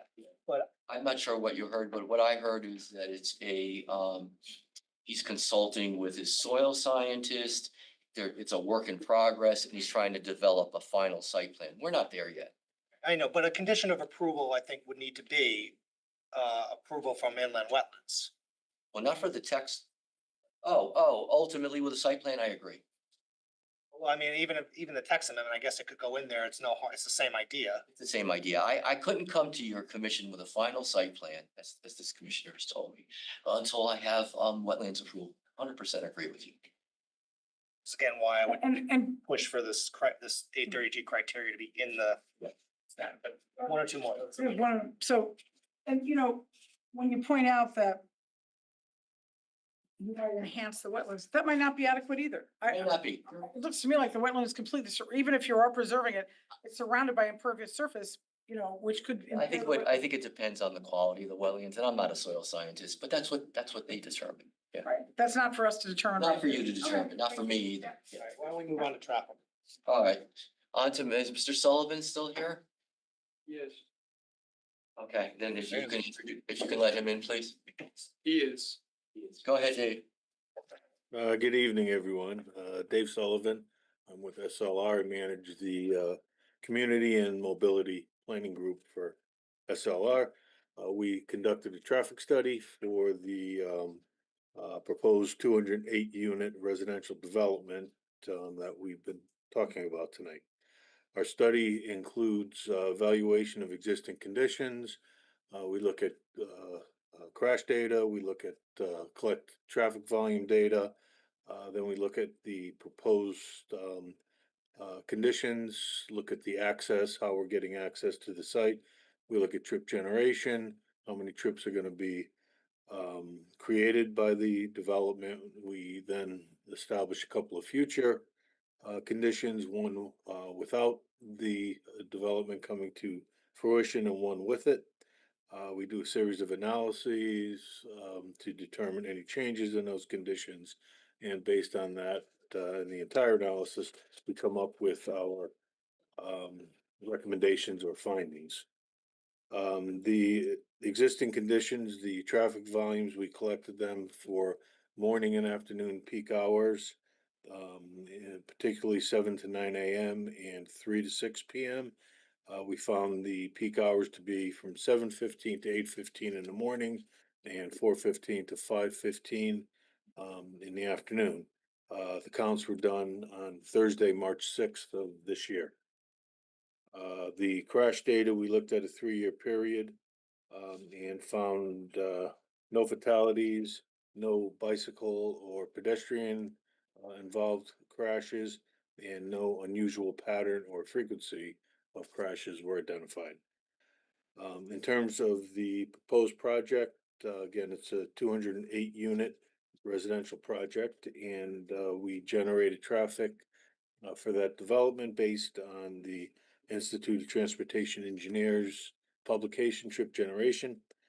This is the standard statistical resource that traffic engineers use for most land uses that we evaluate.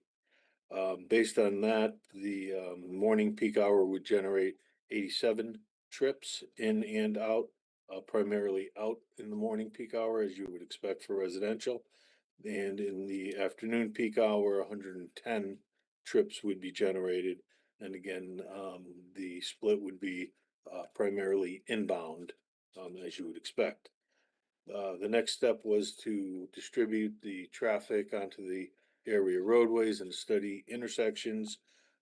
The study intersections, which I should have mentioned, include the 2 ramp intersections with Black Rock Turnpike, as well as the ramp intersections at Congress for the off ramps.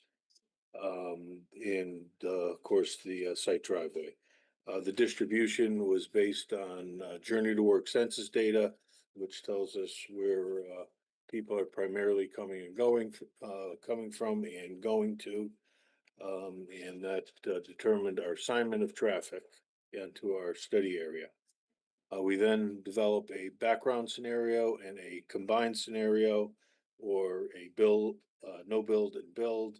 The no build assumes some growth in traffic to our design year, which in this case we use 2027.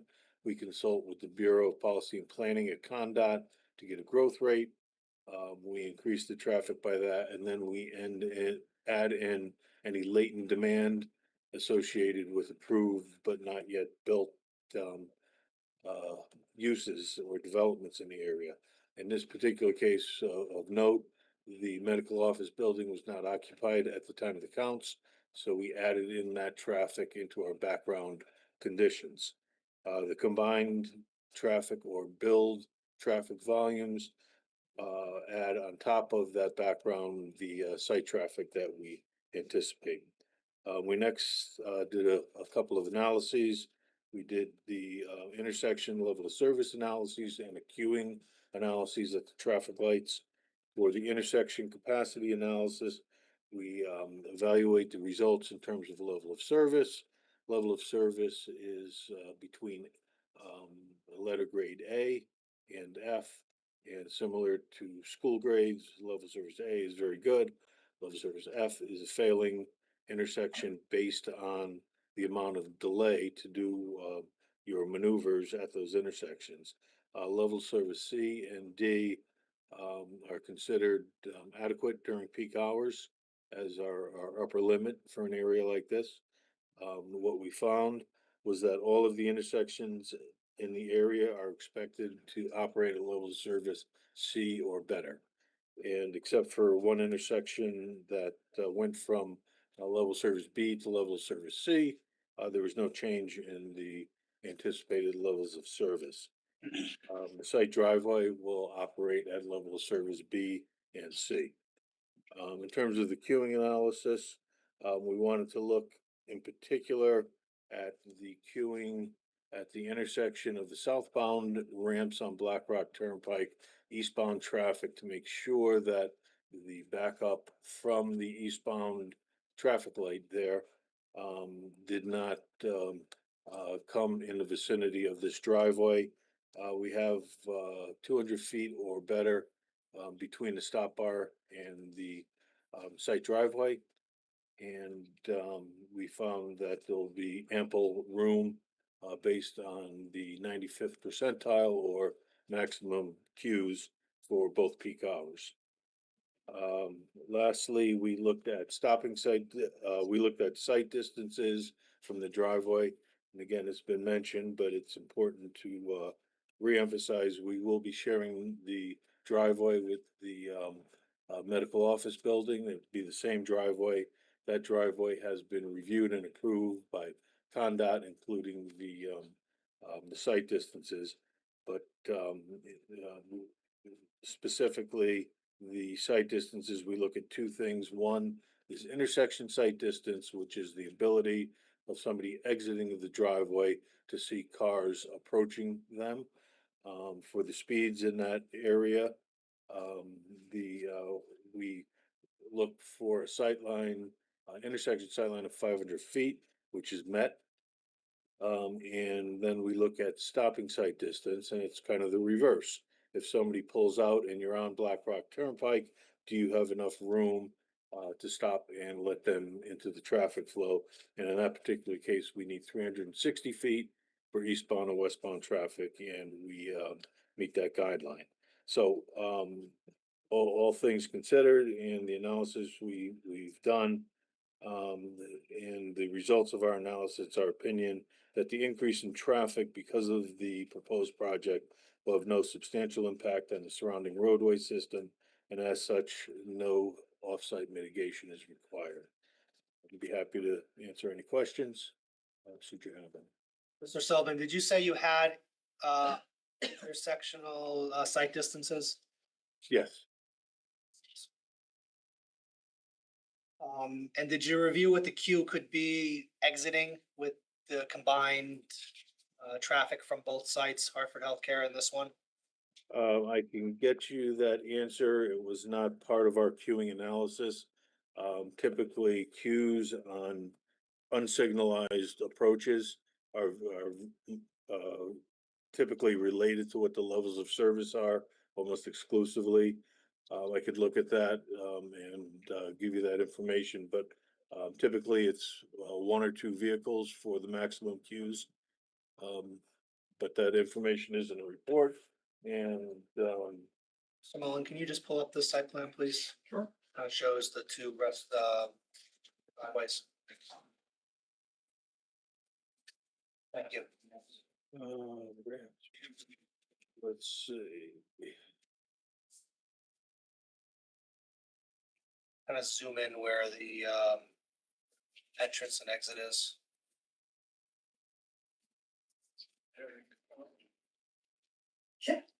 Bless you.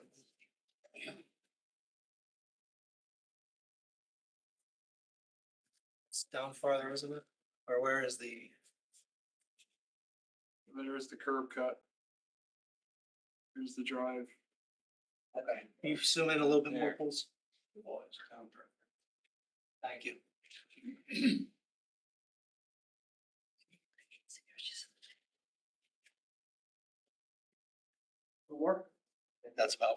That's fair, thank you. So how does Mr. Sullivan, how do you expect the traffic to kind of merge or converge to get out in the same spot? Well, first of all, I just looked up the Thank the queuing information, and it's on average a half a vehicle queue. Obviously, you can't have half a vehicle, but what that indicates is half the time there would be nobody there, and half the time there may be a car there. But the driveway to the residential would be stop controlled. So there wouldn't be a merge Is there. there a stoplight there? Is that what that is? Pardon me? Is a stoplight there or is it? No, it would be a stop sign. Oh, thank you. And if you recall back where where Jason showed you that driveway is gonna be pushed to what we're looking at to the left a little bit. The primary reason we want to do that is so trucks have an easier and emergency vehicles have an easy ingress into the Mr. Mullen, can you residential. pull up that one? That's the purple. I don't have that one. That's actually, It has not been submitted to the record yet, so we do not have the file. That was Jason Edwards. Jason Edwards. Still here. Mr. Edwards, can you put up that site plan with the Yeah, I just, purple, right? I can, I just have to be permitted to share. That's. Thank you. You can share. Okay, that was giving me I got it now.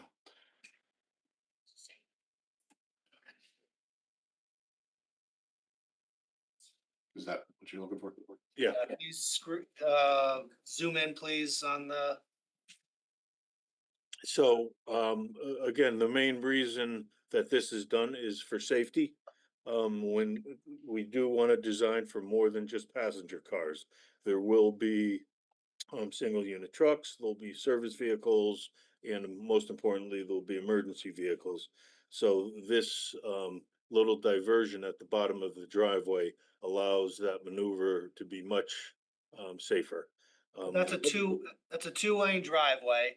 Correct. Where will the stop line sign be in connection with what looks to be three parking spots? You could see the stop sign down near the bottom of the driveway.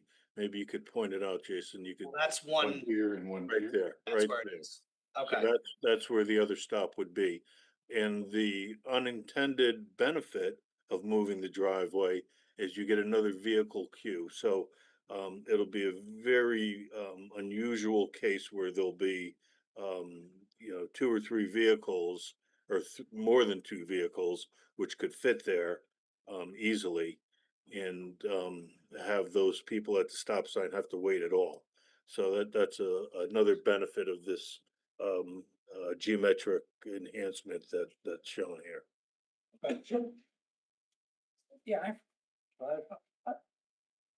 that looks like a very tight circle there.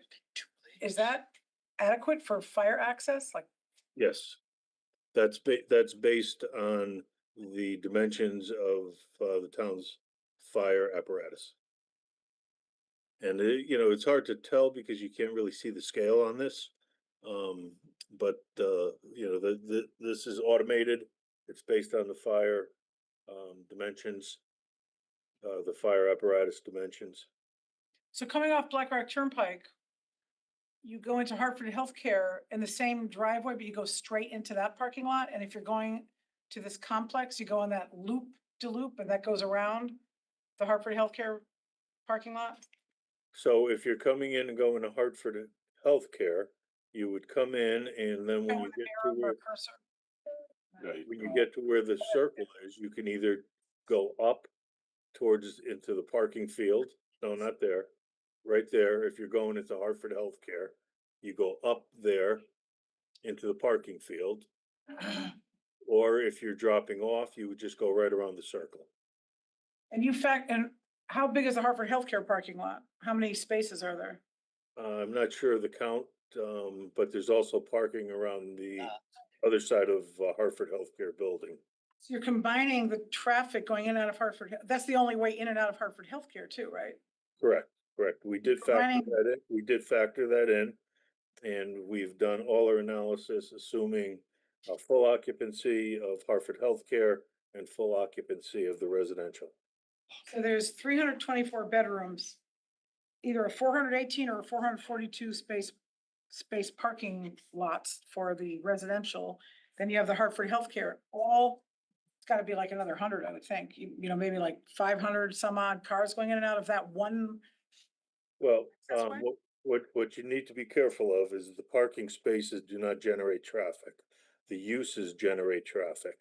So you could have 3,000 parking spaces and it wouldn't generate any more traffic.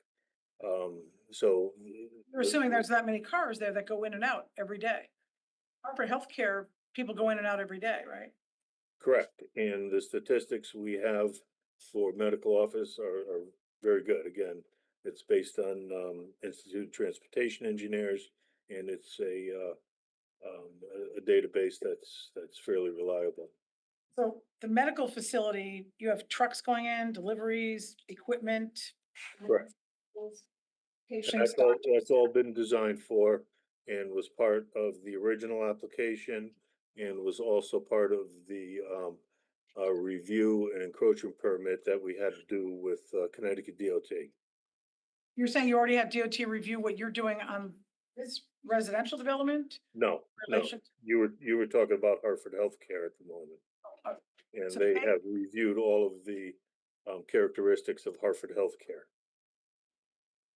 I thought somebody said earlier that the reason this was put there, this exit and entrance in the same was, there was a desire to only have one curb cut on this street.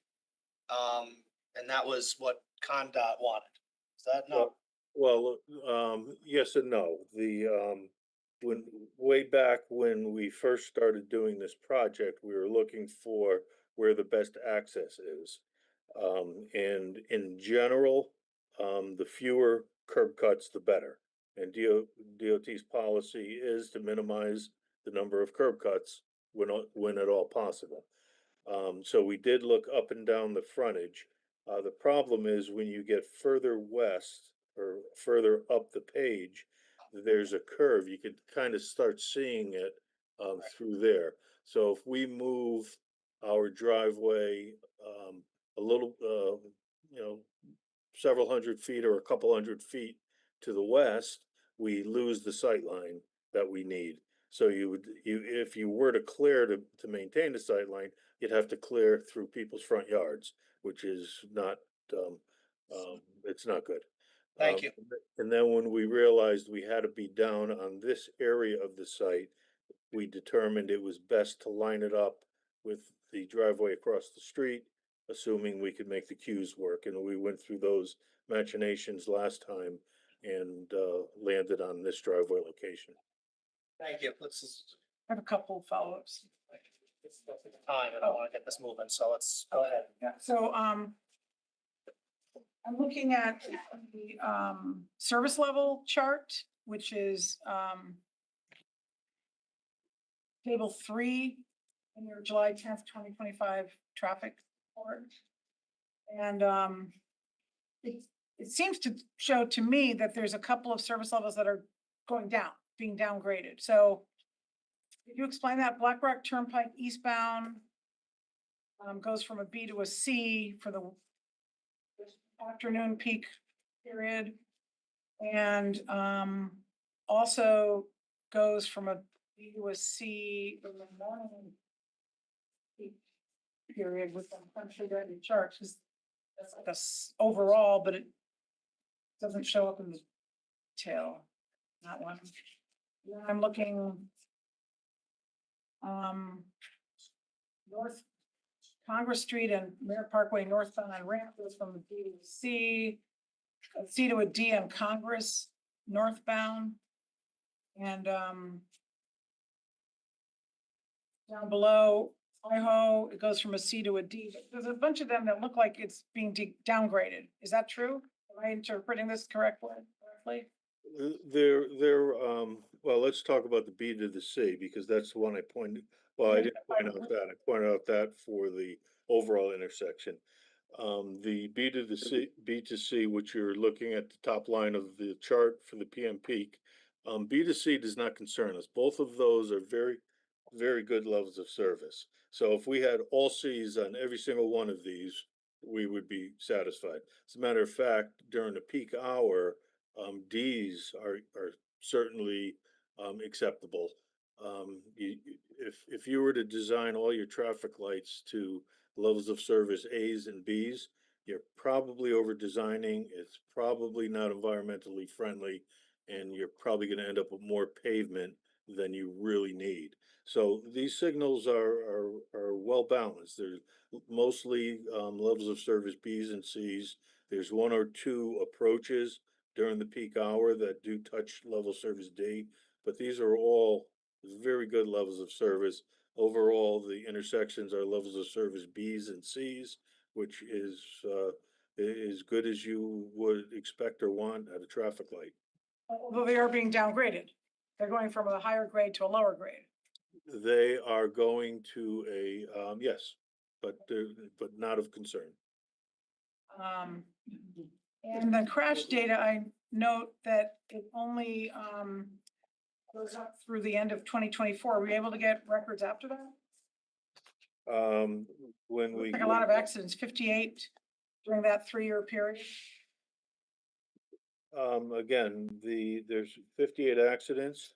That is not, for, the area here with, traffic signals and ramp termini and things like that. 58, which is about 19, I believe, a year at all of those intersections is not concerning at all. So, the number of accidents is not concerning.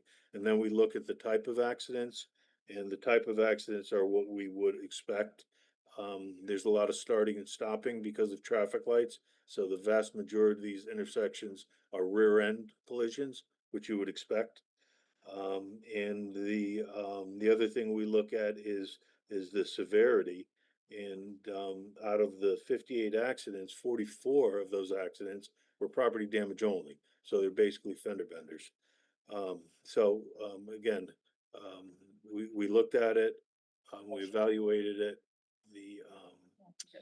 the number of accidents, the type and pattern of accidents were not concerning.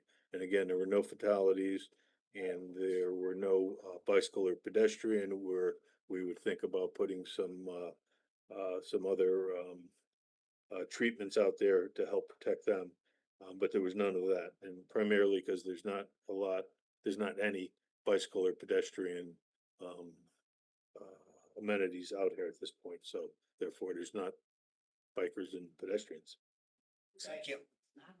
We're all set with traffic. Oh, We're all sorry. set. Just a quick question. Did you incorporate the other development that was just approved across the way? We did not. It wasn't approved at the time that we did our analyses.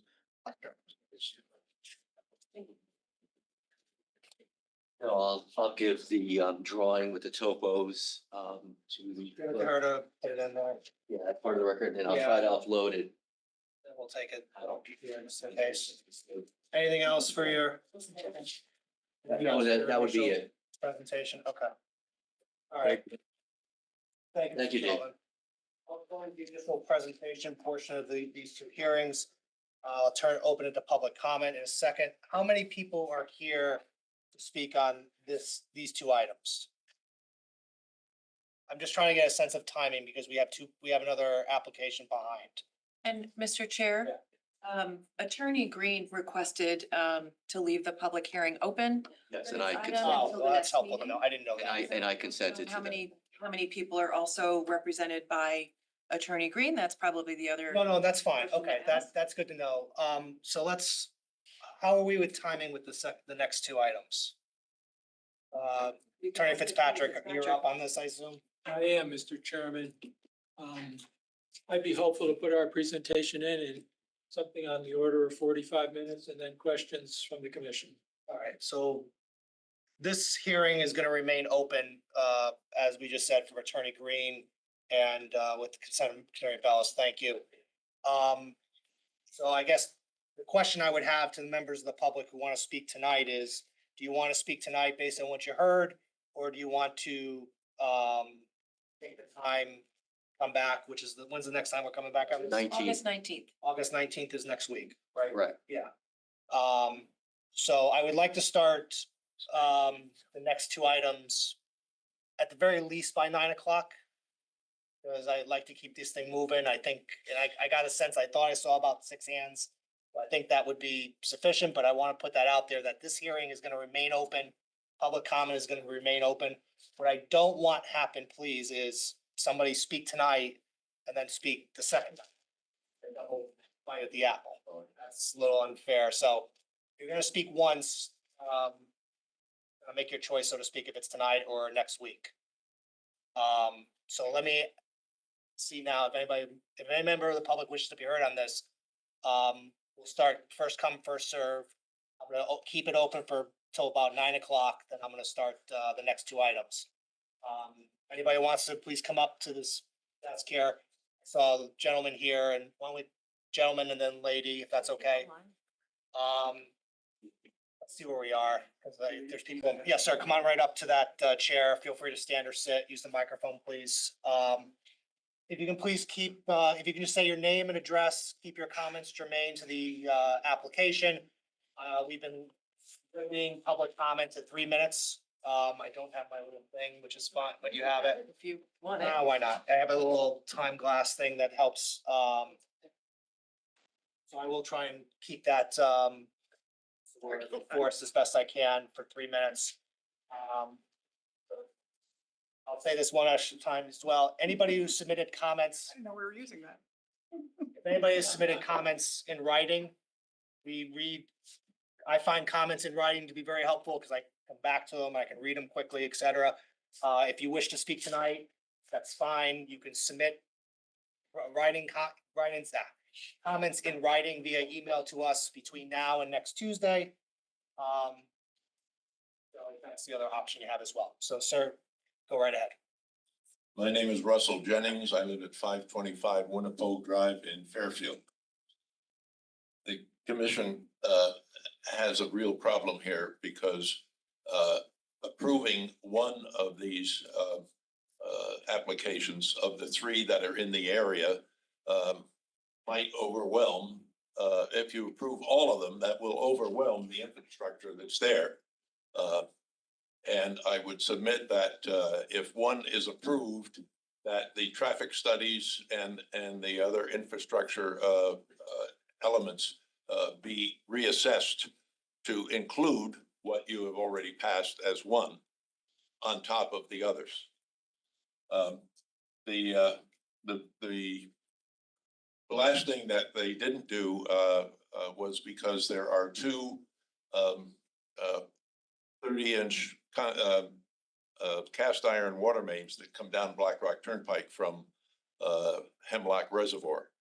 And they have been breached twice, once by a contractor and once just from traffic and the age of the concrete of the cast iron pipes from traffic on Black Rock Turnpike downstream or south of the where the applicant is applying. The sanitary sewer comes down Black Rock Turnpike from Greenfield Hunt. And I think that's the termination of the sanitary sewer. It's a 12-inch pipe, and an 8-inch pipe comes out from Greenfield Hunt. And in a previous application for 4480, they proposed another 8-inch pipe from their facility to come into that 12-inch sanitary sewer, which would overwhelm the capacity. If all three of these things are approved, it would totally overwhelm the capacity. And the sanitary sewer comes down, goes under Cracker Brook, crosses Mill River, and then goes under St. Mortar Lake. And if there's a breach or a clog or a backup for the sanitary sewer from any of these, that would greatly impact the wetlands in the area. The traffic study was not complete enough. In the morning, traffic on Black Rock Turnpike, south of the development, the traffic light at Tamor Drive backs up traffic in the morning all the way up to almost the gas station, the Gulf gas station. At night, the traffic is backed up from the Congress Street traffic light well past the the Gulf gas station. So to get out of the side roads on Nonapogue, Creekanoof, Rock Ridge. And then there's another one there's another street that's just north of the church. All of those would be impacted by this traffic pattern. So to pile all three on top would just overwhelm the traffic in the area. Finish up, please, and Yep. if you have anything else you want to add, And- get that by writing. And this, the 820G, the clearest bus stop is in front of Panera Bread, which is about 2 miles from where the applicant is proposing. Thank you. And like I said, if there's anything else you want to submit, feel free to do so via email. Ma'am, you're up. I think I had somebody back there. Is there anybody, member of the public, that wishes to be heard tonight? That's, okay, sir, you'll be up next then. Anybody else that wishes to be heard tonight? My name is Melissa Held. I live on 115 Toller Road. I don't know if any of you, if you guys live up on Black Rock or shop there, but we definitely have a traffic problem. Our police have identified it. There's a dashboard that goes out every week. We get to see the accidents, the lack of stopping, the speeding. If we're adding 200 and some odd apartments, it's gonna affect our shopping, the ShopRites, everywhere, the convenience. It's 2 miles. They can't walk it, they're gonna drag it. No offense and disrespect to the traffic report, but the intersection where this is dangerous now. And degrading any of our areas with the issues that we have is impactful. So a B to a C to a D impacts us. The other developments in the area, there's one proposed, you would know before me, on behind Posters Hardware. If that goes through, how does that impact? We're adding more to the traffic flow. Getting in and out of A&S, getting in and out of CVS, it's dangerous. Fairfield Woods is dangerous. The gentleman you just spoke trying to get out on his street, I empathize with you. It will get worse. There's no question. I also asked, there was a big study done on Black Rock. We spent a lot of money. What changes did we make and can that be considered? Because I think that would be impactful. I've read that we don't have enough firemen to service our population and our buildings. Have we considered that? Are we able to hire more? And where does that money come from? Because I know that I want to make sure that my area town is covered. If God forbid there is a fire. And I'm all for the growth. I just feel that our infrastructure isn't there. It needs to be looked at. So before we continue to allow all these complexes under whatever statutes, but under whatever modifications, I think we have to look at that bigger picture. So I ask about your long range planning committee and what they have done. But there's no doubt in my mind that adding the traffic, no matter where it is in this area, will impact this small compact area that we have for shopping. The accidents that happen down by the Star are going to be affected. Accidents at that intersection, they back up now in the Merritt. They back up on Congress. It's dangerous to take that left, even with the left turn signal to get onto the Merritt. There's a hill there. The queue will be a queue coming in and out. It will be dangerous. And we haven't considered the bus route for the kids. Are those parents going to be driving the kids? So now we have even more traffic in the morning and the afternoons. So those are my points to ponder. I encourage you all to shop on Black Rock on a regular basis and see what that traffic is. Very dangerous. Thank you. Thank you. Attorney Bellis, one thing I'd say, well, in the interim, come on up, sir.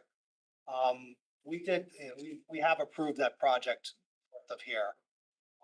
Please ask Mr. Sullivan to consider that and What's the property address? I forget, what's the? Is that the, 96, 480?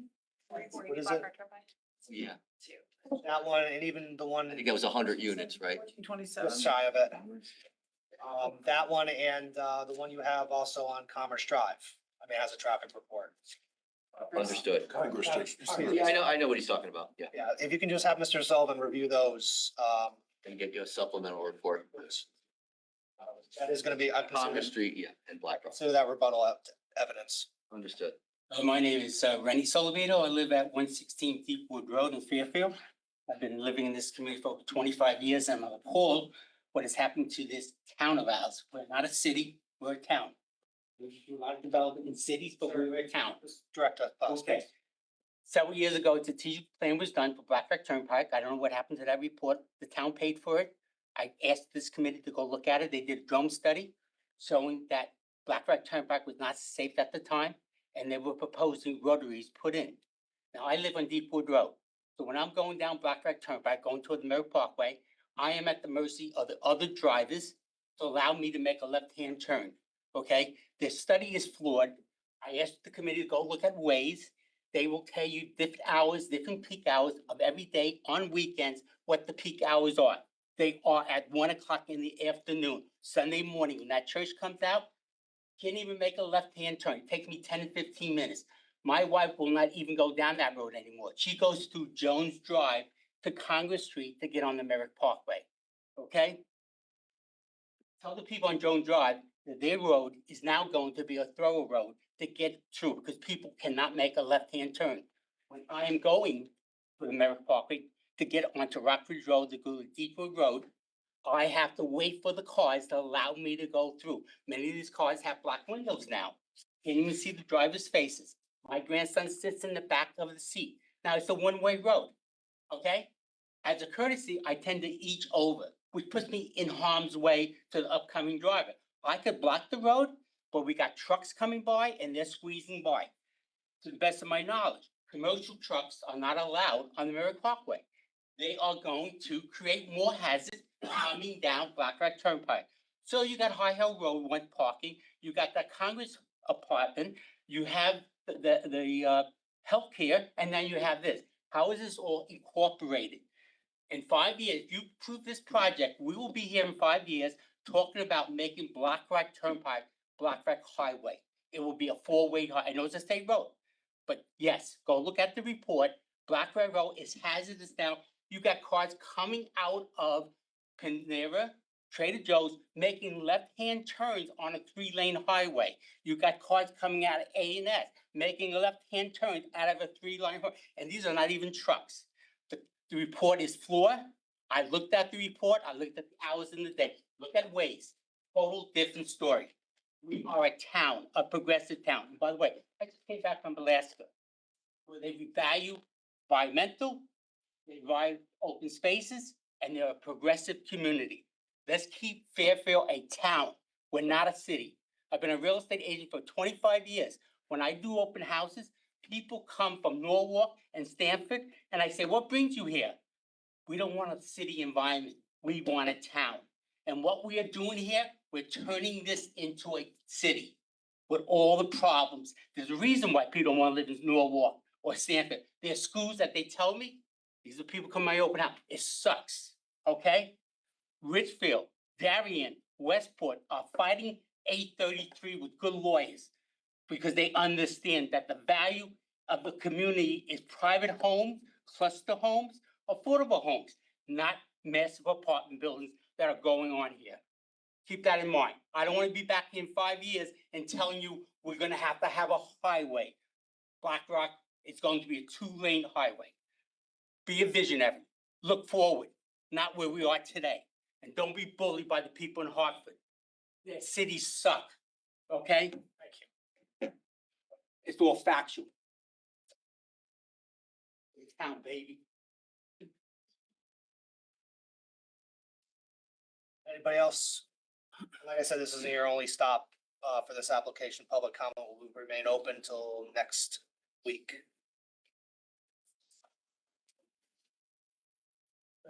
Well, I'd rather turn to, is there anybody online? Let me ask that. There is not. All right, so let's just leave it at that then. All right, so I will close the, no, not close it. I will adjourn the hearing on this matter, these two matters, zoning regulation amendment for Primrose Development and 4221 Black Rock Turnpike. The public hearing remains open, public comment remains open. To the extent that you can get that supplemental in by this week, that would be great, so everybody can see it. I'll do my best. If any, yes, if anything Thursday would be great too, so everybody can see it, but please get that in. As I said, I think that's rebuttal, but anything to make life easier on I'll ask Dave. Tuesday. During the hearings until next week. Thank you very much. Thank you.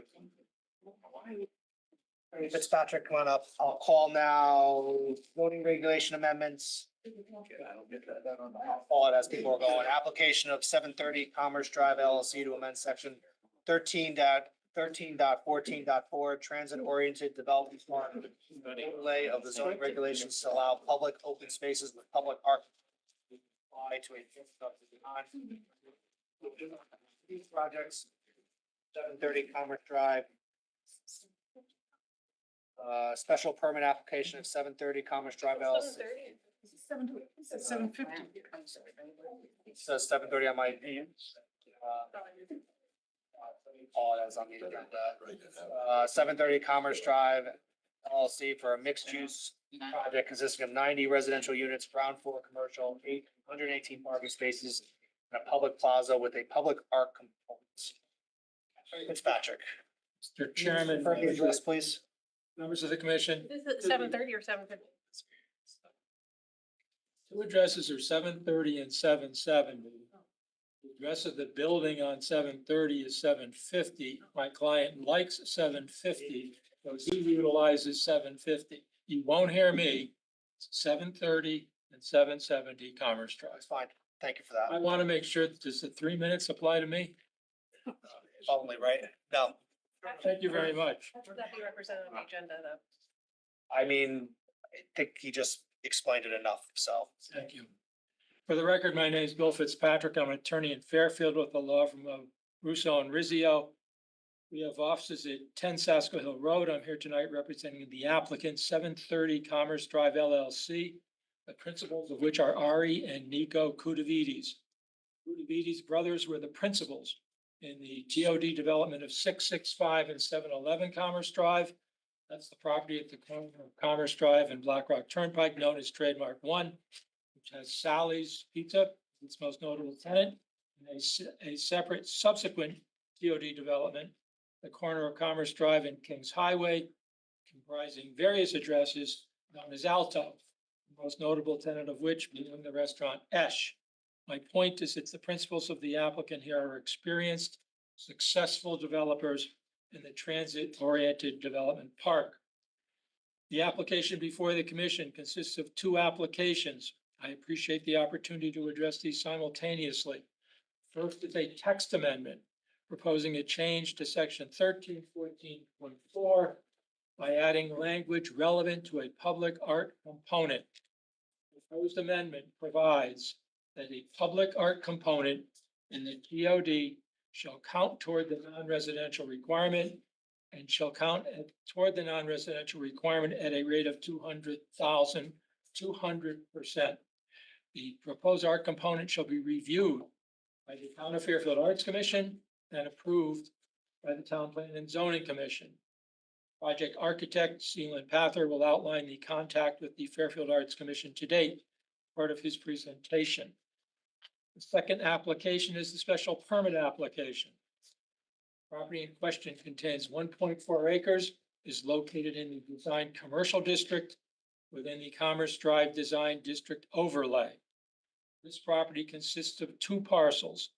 Parcel to the east, 730 Commerce Drive, containing a former design and research building, and the property to the west, 770 Commerce Drive, containing the restaurant Rio Bravo. It is the intent of the applicant to combine the parcels, remove the existing buildings, construct a mixed-use project under the TODP overlay zone. Proposed mixed-use project includes 90 residential units with 4,313 square feet of retail space. The 90 residential units include 4 studios, 25 one-bedroom units, 46 one-bedroom units with a den, and 15 two-bedroom units. 11 of the units will be affordable in accordance with the requirements of the zoning regulations. Project includes 118 parking spaces. Project architect Sealand Pather will outline the unit finish details and residential amenities as part of his presentation to the commission. The applicant's presentation will include Robert Pryor, PE, Land Tech of Westport, who will address engineering issues pertaining to the site. Sealand Pather, an architect with Prineville Architecture of Norwalk, Connecticut. Corey Chase, traffic engineer with the firm Dynamic Traffic of Chester, New Jersey. And I will then close addressing the relevant regulatory criteria. At this point, Mr. Chairman, I'd like to introduce Mr. Robert Pryor, professional engineer with Land Tech in Westport.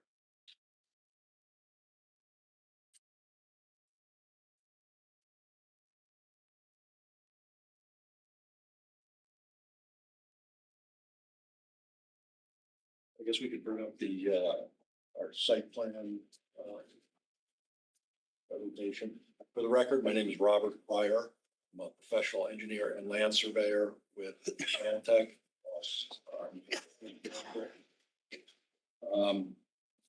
So Bill did a great job of describing the existing conditions. So the proposed site plan consists of a single L-shaped building. You can see here in represented by the tan sort of brown color. Basically facing both Commerce Drive and Kings Highway East with parking behind. The northern part of the L-shaped building, if you can see it, is an overhang that's built, so this upper floors are built over the proposed parts of the proposed parking area.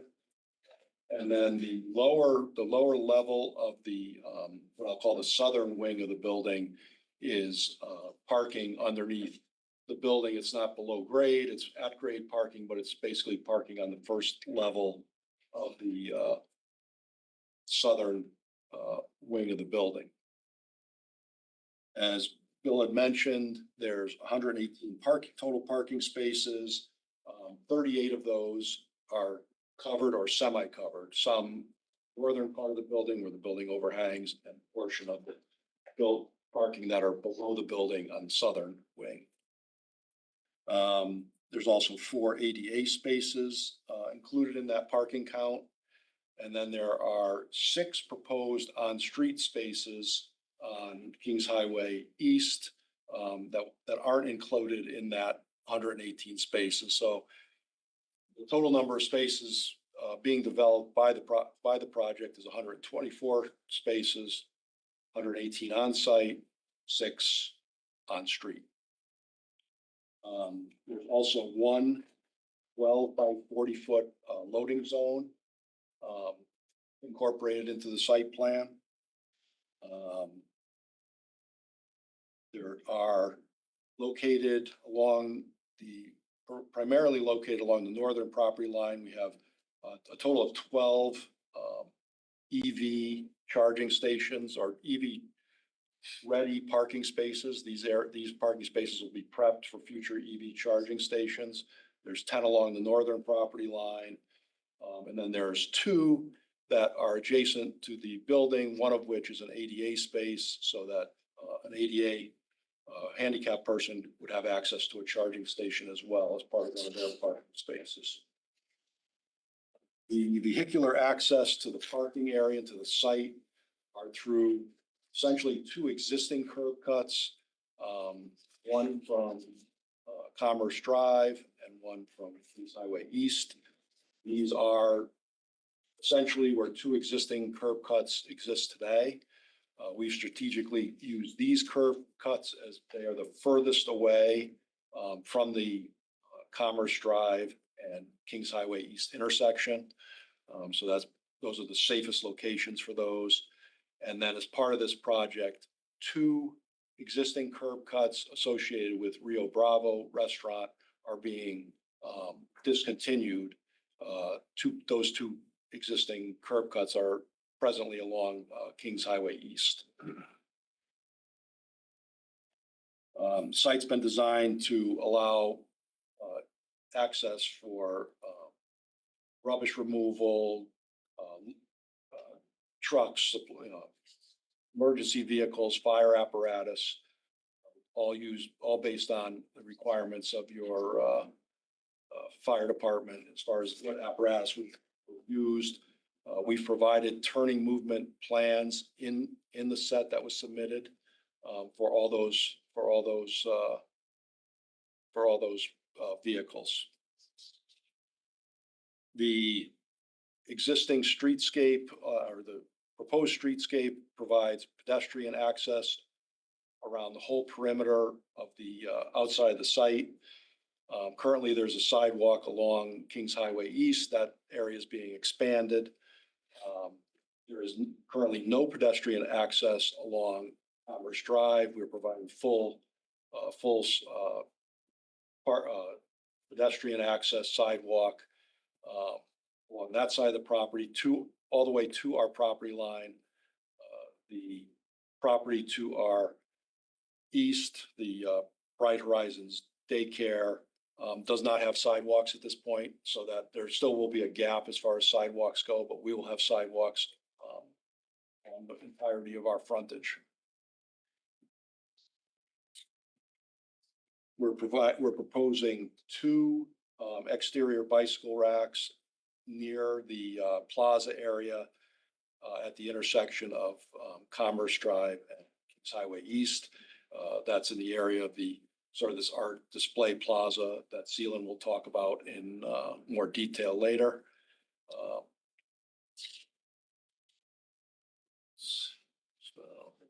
The next slide is talks about the stormwater management system.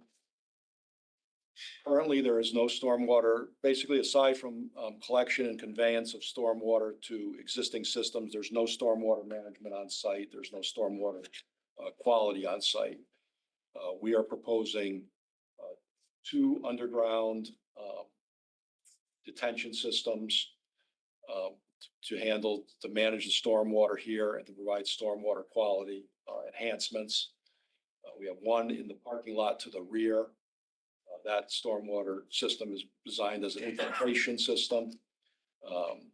We've done soil testing in that area as well as infiltration testing to prove that support our calculations with regard to infiltration and stormwater management. That stormwater system discharges to an existing storm drainage easement to the north, which flows into the Staples shopping center property. There's a stormwater connection there now. We are utilizing that existing stormwater connection. The second underground detention system will be located under the Art Plaza location. Will handle generally the roof drainage from the proposed building and surface drainage from the plaza area. And that will discharge to the existing drainage system out in Kings Highway East. The system, that smaller system is designed as a self-contained detention system. We have not taken any credit for infiltration on that site, on that portion or that particular system, effectively because of the location of where the existing restaurant is, and we are unable to do soil testing at this time in that area. So our intention would be to do soil testing once the restaurant is demoed, and if we can introduce additional infiltration into that system, we'll do so. But it's not required to meet the requirements of both Fairfield engineering requirements and the state stormwater quality manual. The resulting systems will reduce peak flows from this site significantly for both the 25 and 100-year storms. For the discharge to the Staples Plaza, we're looking at almost a 49% reduction on the 25-year storm and a 39.5% reduction for the 100-year storm. For the discharge out to the municipal stormwater system on Kings Highway East, We're looking for an 18.2% reduction for the 25-year storm and a 25.9% reduction for the 100-year storm. So our conclusion is that any existing issues with any of the existing storm drainage systems surrounding this site will be improved as a result of this project. Next slide, please.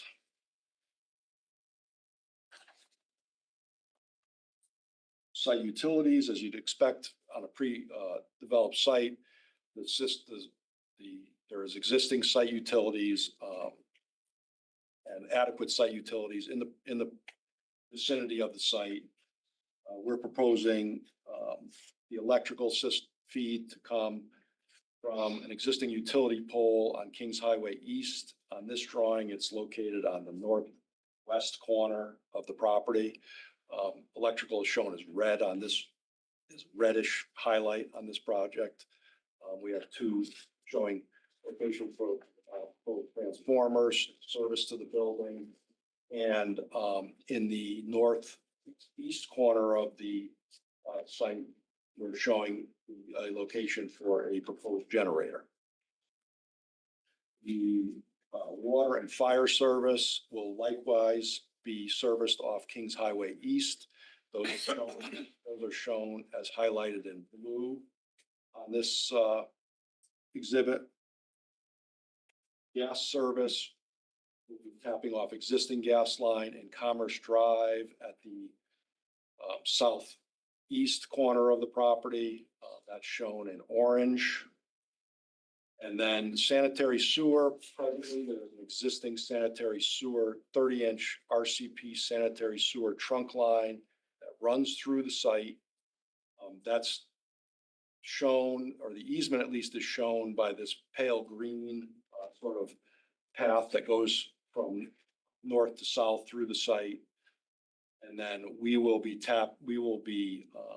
connecting two existing gravity sewers that kind of fork off of that main 30-inch line down in Commerce Drive. So we've already started the process with the WPCA as far as monitoring sewer flows existing in the area, and we'll be filing with WPCA our full application shortly. And our calculations indicate that this project will have no adverse effect on the existing sanitary sewer flows or in this area. Next slide. So I'm just going to briefly touch on the landscaping and lighting. Provided basically a landscaping plan that along the streetscape tries to carry on what has been done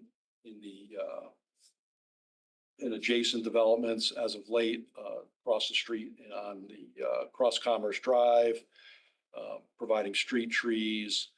We do have some along Commerce. We do have some raised planting beds that coordinate with some stairway access to the buildings. Also have trees around the entrances where the vehicular access is to try to somewhat screen the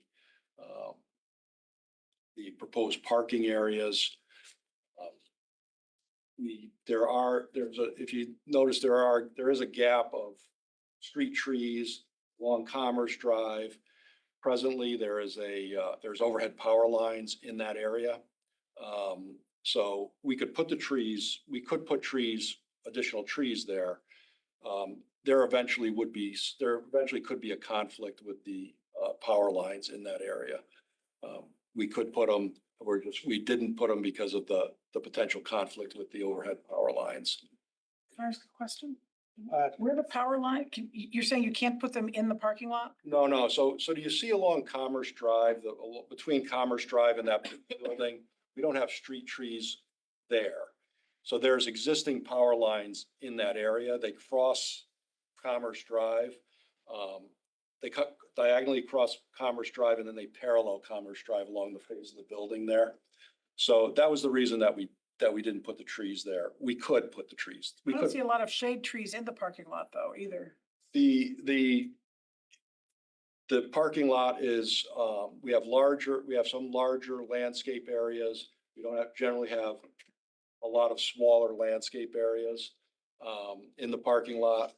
You know, we've provided the state as much shade trees as we can, based on the parking requirements and the layout.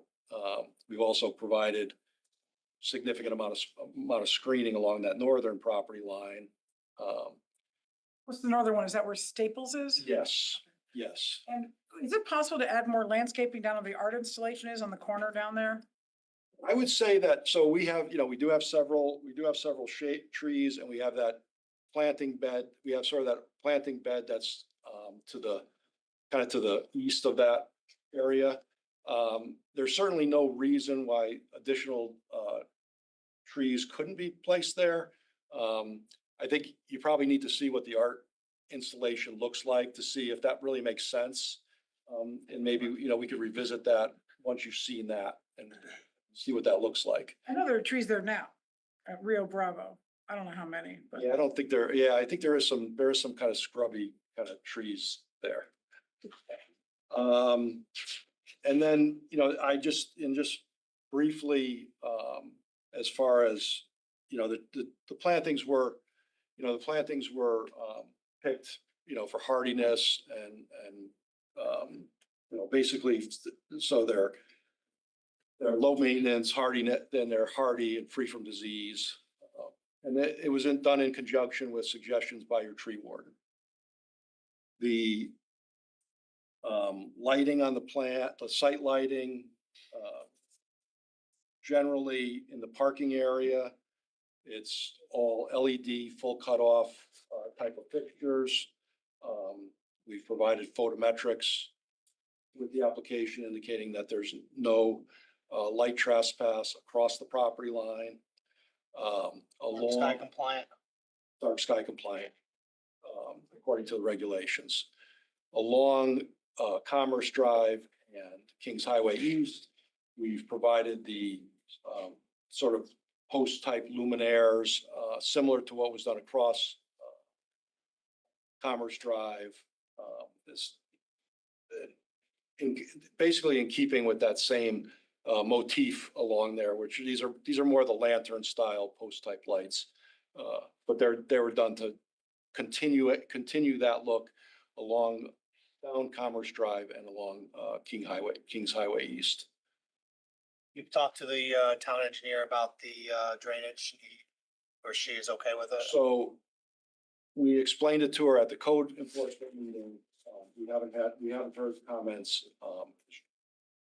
She had no comments then, and we have not heard any additional comments. Reach out, then that's fine.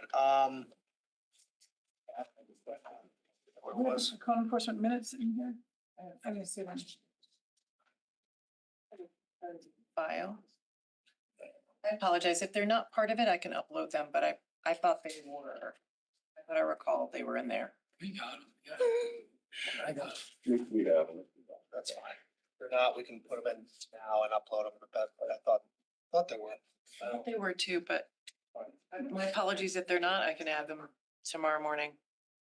Did we see this like 3 years ago as a concept review? Was there gonna be like a, No, thought we not did. this one. no, something that was gonna, where Real Bravo is, we saw a concept review like 3 or 4 years ago. Wasn't me. Oh, wasn't you? Okay. I Is don't, there gonna have a sky walk to the other? No. No? Okay. Wasn't me either, so. I don't recall Skywalk. Remember?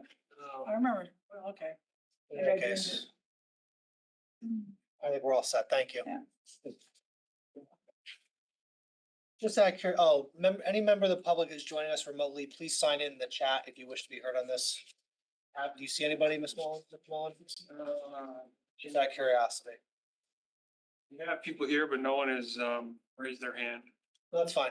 We're not to public comment yet, but I just figured I'd put that out there. Is any member of the public wishes to be heard when the time comes, please sign into the chat. Is everybody else here on part of your team? Yeah, myself. Some people other than my team. That's fine. That's what I wanted to hear. Okay.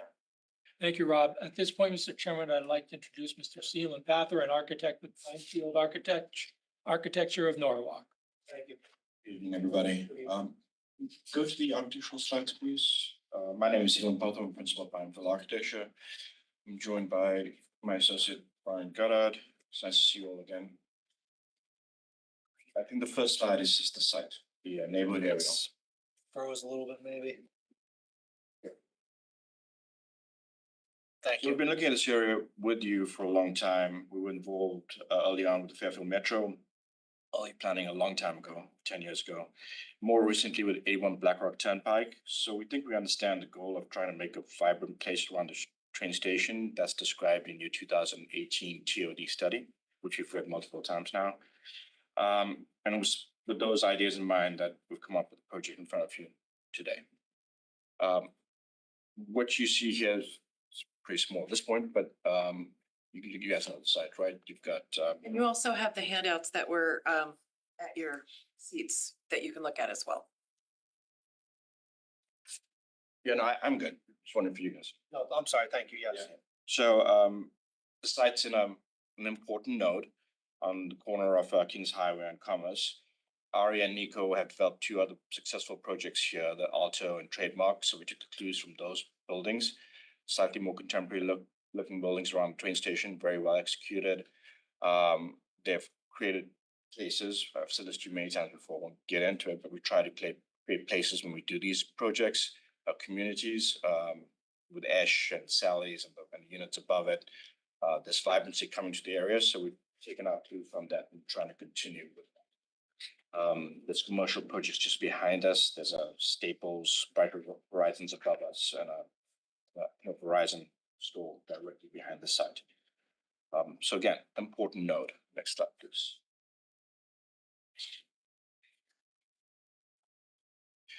So this is an excerpt from your TOD study. The red indicates important priority, what you call in the study priority edges. We'll spend a little bit talking about the concept there, and it's in the study, and there's a verbiage in there that goes into describe why and how. But in a nutshell, you've identified these edges on these streets around the TOD that you would like to see energized. The concept of the 80-20 residential, the reason that we're creating this art component is that 20% of any given project has to be non-residential. The idea behind that was taken, and this is I'm paraphrasing from your TOD study, is that if you take a 5-story building, and you consider the 4 stories at the top are residential and the low floor will be retail. The issue with that concept, it assumes that like in New York City block, you have a full story of 1 story of retail with exposure on all 4 sides. That's not true of most of the sites in this area, including this one. There's only exposure on 2 sides. So we hope we're meeting the spirit of the text when we're trying to energize and try to activate the street on those 2 sides. And then saying, hey, we can't activate the other 2 sides, and therefore we're lacking in that 20%. But here's other ways we can make the most of the 2 sides that are exposed, and one of them is this art component. So next slide.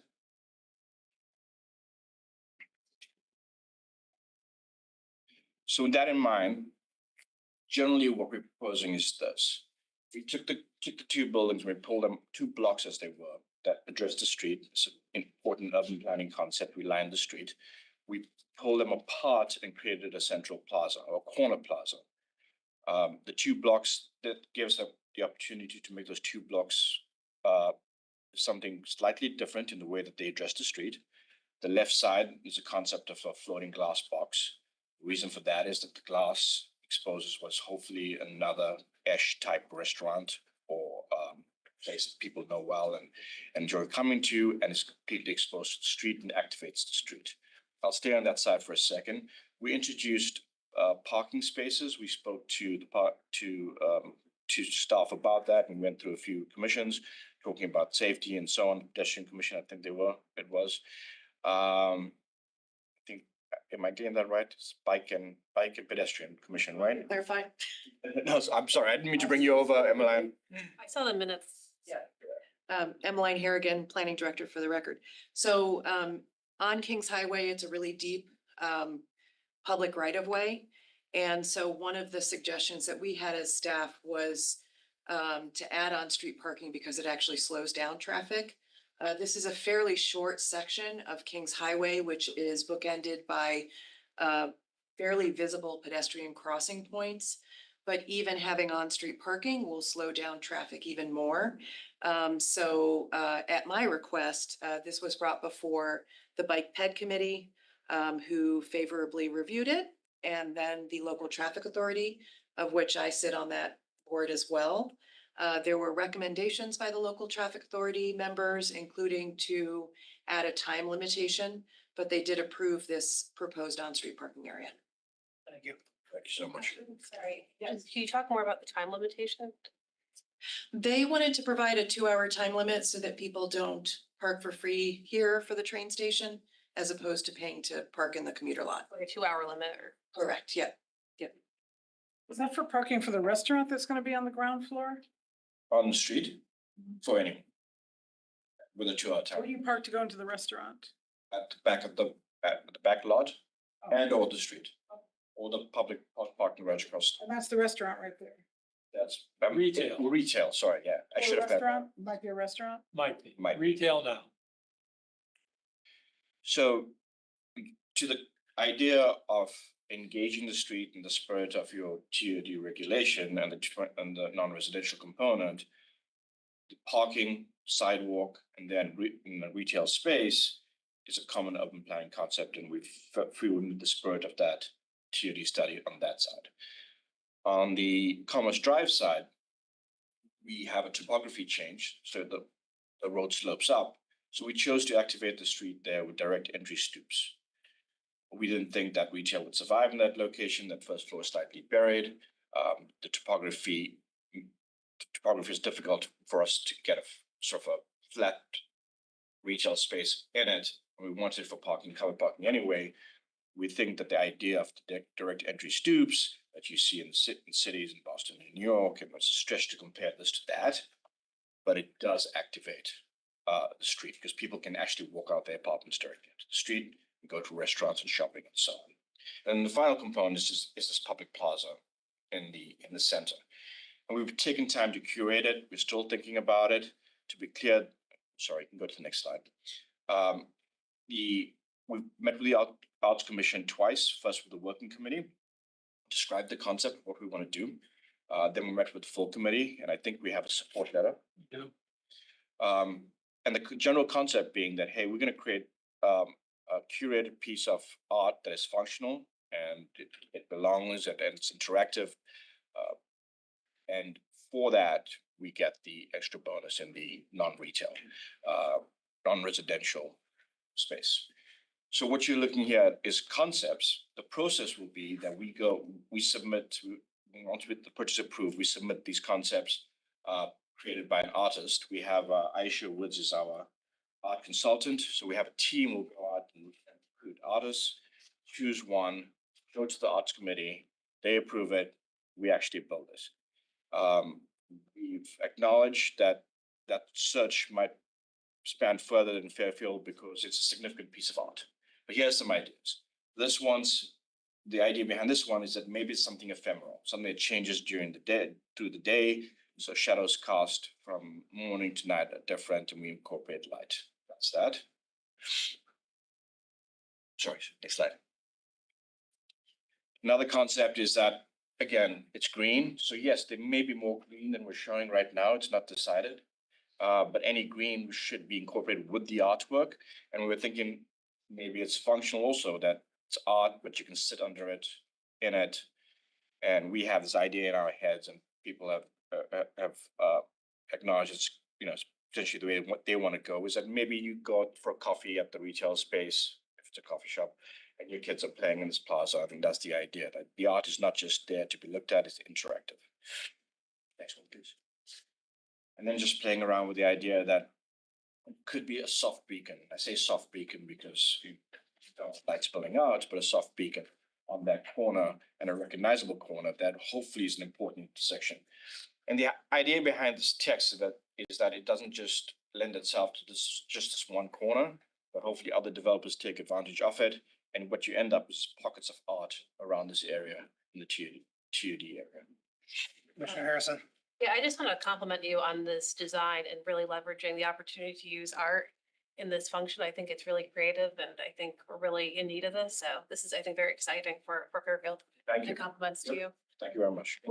So you would, in the art commission would, whoever, I don't know, would pick one or have like how many concepts of art installations? One, yeah, so we have two art consultants, and they would go out and find an artist appropriate for the scale of work and then run it by the Arts Commission, run the concepts by them, and then we'd build it. Would they change or would it just be No, just one? one. There'd be one permanent exhibit, but we've talked multiple times, I don't know if you know, programs like Stanford where they have an art month, where they have changing exhibits for 1 month during the year. And we said we could have open space that does that as well. So once it's identified as a node associated with art, I think the possibilities are extensive. You could actually have changing exhibits around the permanent exhibit. You could have presentations, so on, That's great. Thank on you. that node. What's the square footage of the, Commissioner Seaver? Yeah, I like the design. Wonder if are you seeking lead compliance for sustainability and energy efficiency? I don't think we've made that decision yet. I'll say this, and I've said it to you before. The current codes, and because we're so close to the train station, just filling out a lead form, we'll get pretty close to it. But we haven't made that decision yet. And the answer to your question is 4,660 square feet. of the art section? The portion that we are permanently dedicating to what we're calling the plaza, where the art would be, yes. And that's the portion we take. Text amendment would apply. Could you explain the text amendment? It allows the art to take the place of retail? You determine the art component, public art, the size of the public art component is doubled for, and qualifies as non-residential square footage and helps satisfy the 20% non-residential requirement. And that's gonna be a change to our current regulation. That's correct, because there is no public art mention in TOPD at all. Sworn we discussed it at one point, but, We have discussed it, but it Okay, didn't make it so- to the text. so that would be throughout the whole TOD overlay district then? I have limited it to Ash Creek and corners on Commerce Drive. Corners made sense, and I thought the commission would like to see it work Mhm. before they started to Okay, approve it thank in you. other locations. Okay, I thank you. intentionally. The don't. idea is you have with an art installation like this, you have less retail. If you needed if you needed 100 square foot of retail and you had 10 square foot of art, then all you need now is 80 That's square foot of correct. retail. Got it. Okay. Thank you. Certainly. And I'll just say this, I note the time, so. All right, I'll wrap it up. Take whatever you guys need to do to be concise. I just am noting the time. No, I think I went. If there's that means anything to anybody. I think I went over the important bits. I'll just quickly run you through the plans. So again, on Kings Highway side, you have the retail shown there. You have a parking garage, and the reason you don't see it in the rendering is it's partially buried. So you don't see it from the roads. Can you speak just a little bit Oh, more? sorry, you don't see the parking garage from the road. It's slightly buried into the ground, and that's why you have the elevated stoops. And there's the plaza. There's a few grade changes there. We tried to elegantly take you down into a lobby. So if you were a resident and you were going out shopping or to a restaurant across the street, you'd exit that lobby and come out into the plaza. If you're a resident coming in, you drive into the rear of the property and enter the amenity space and into the restaurant from the rear. Also, you can see from the rear park. Next slide, please. This is just a second floor, the mezzanine floor. Now you're at the first floor above the parking on Commerce Drive, and you see those direct entries. So it functions like a normal apartment. You can go through a corridor, but you can also direct entry and exit out the front onto the side of Commerce Drive. So it feels like a townhouse. That was the intent. And on the left-hand side, you see that the spaces are vaulted, so that potential retail space, has potentially very high ceilings. And you also have about 17-foot clearance to get underneath to the rear of the site, underneath the building. Slide, please. I can actually just, oh.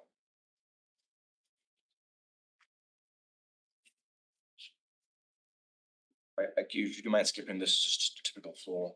It's got the usual apartment, amenities, trash room, double loaded corridor, egress, all fully sprinkled, all that good stuff.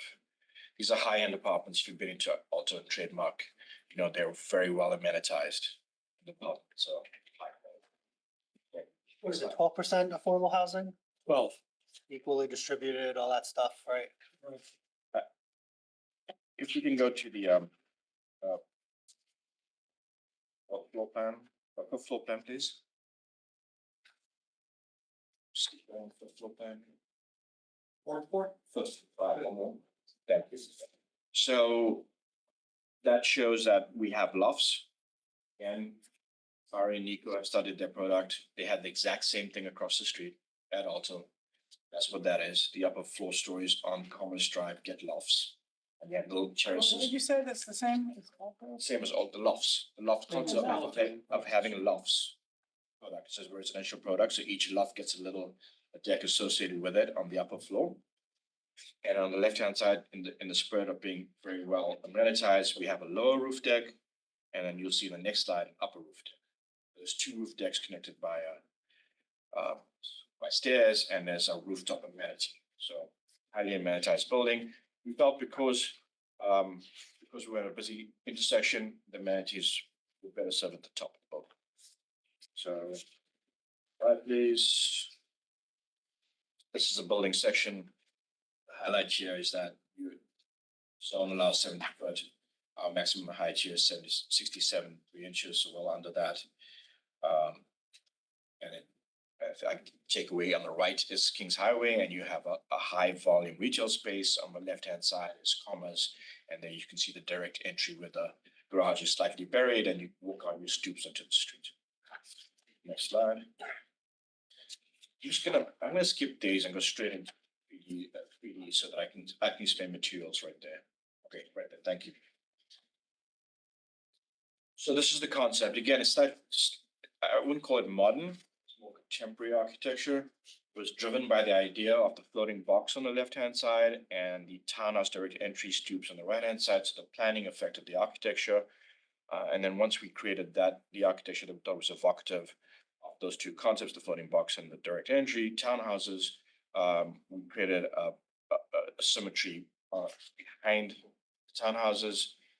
And on the left-hand side with these regular punched out, curated patterning of large windows and recesses. Larger concept just architecturally with 2 boxes that you eventually cut away and the box bleeds. So where you have brick, it cuts away and becomes wood. Where you have hardy plank, it cuts away and becomes wood. And the brick cuts away at the lower section and becomes wood. What I mean by that is wood material. So there's brick cladding on 2 reddish areas. There's hardy plank, which is a gray color behind that brick. And those recesses you see at the upper levels are faux wood, like aluminum wood. So again, cut away and bleeds wood. And the central portion, we made something special of that. It's a tower element. Nice thing about that is what you're looking at there is not apartments behind that glass, that extensive glass, it's the elevator lobby. So we speak to the art consultant and said, hey, if they choose to use a color or a patterning or a tile in the plaza, we could repeat it on the wall of the elevators and you'll see it at night through the glass. So next slide, please. Oh, just a quick question, I'm sorry. Sorry. If you could go back, if you don't mind. That structure to the left looks like kind of like a canopy. Is that art or? Yeah, that's us showing that there is an art structure there that's going to be, and that was what we liked, the idea of it being a canopy of some sort that has, and we actually said it could have letters, something associated with Fairfield and the shadows projected onto the ground. But that's still to be decided. So not determined yet. No, just- but that's the scale of it. Okay. But that's the potential scale of it. Thank you. I like it. Thank you. This is a view on the restaurant block. Again, architecturally, the concept floating box, cut away the top, leads, but gives way to that great amenity at the upper floor. What does floating box mean? That's the architectural approach, the design approach. What does it mean though? You can see it's 4 stories of brick, but it looks like it's suspended over a glass bottom.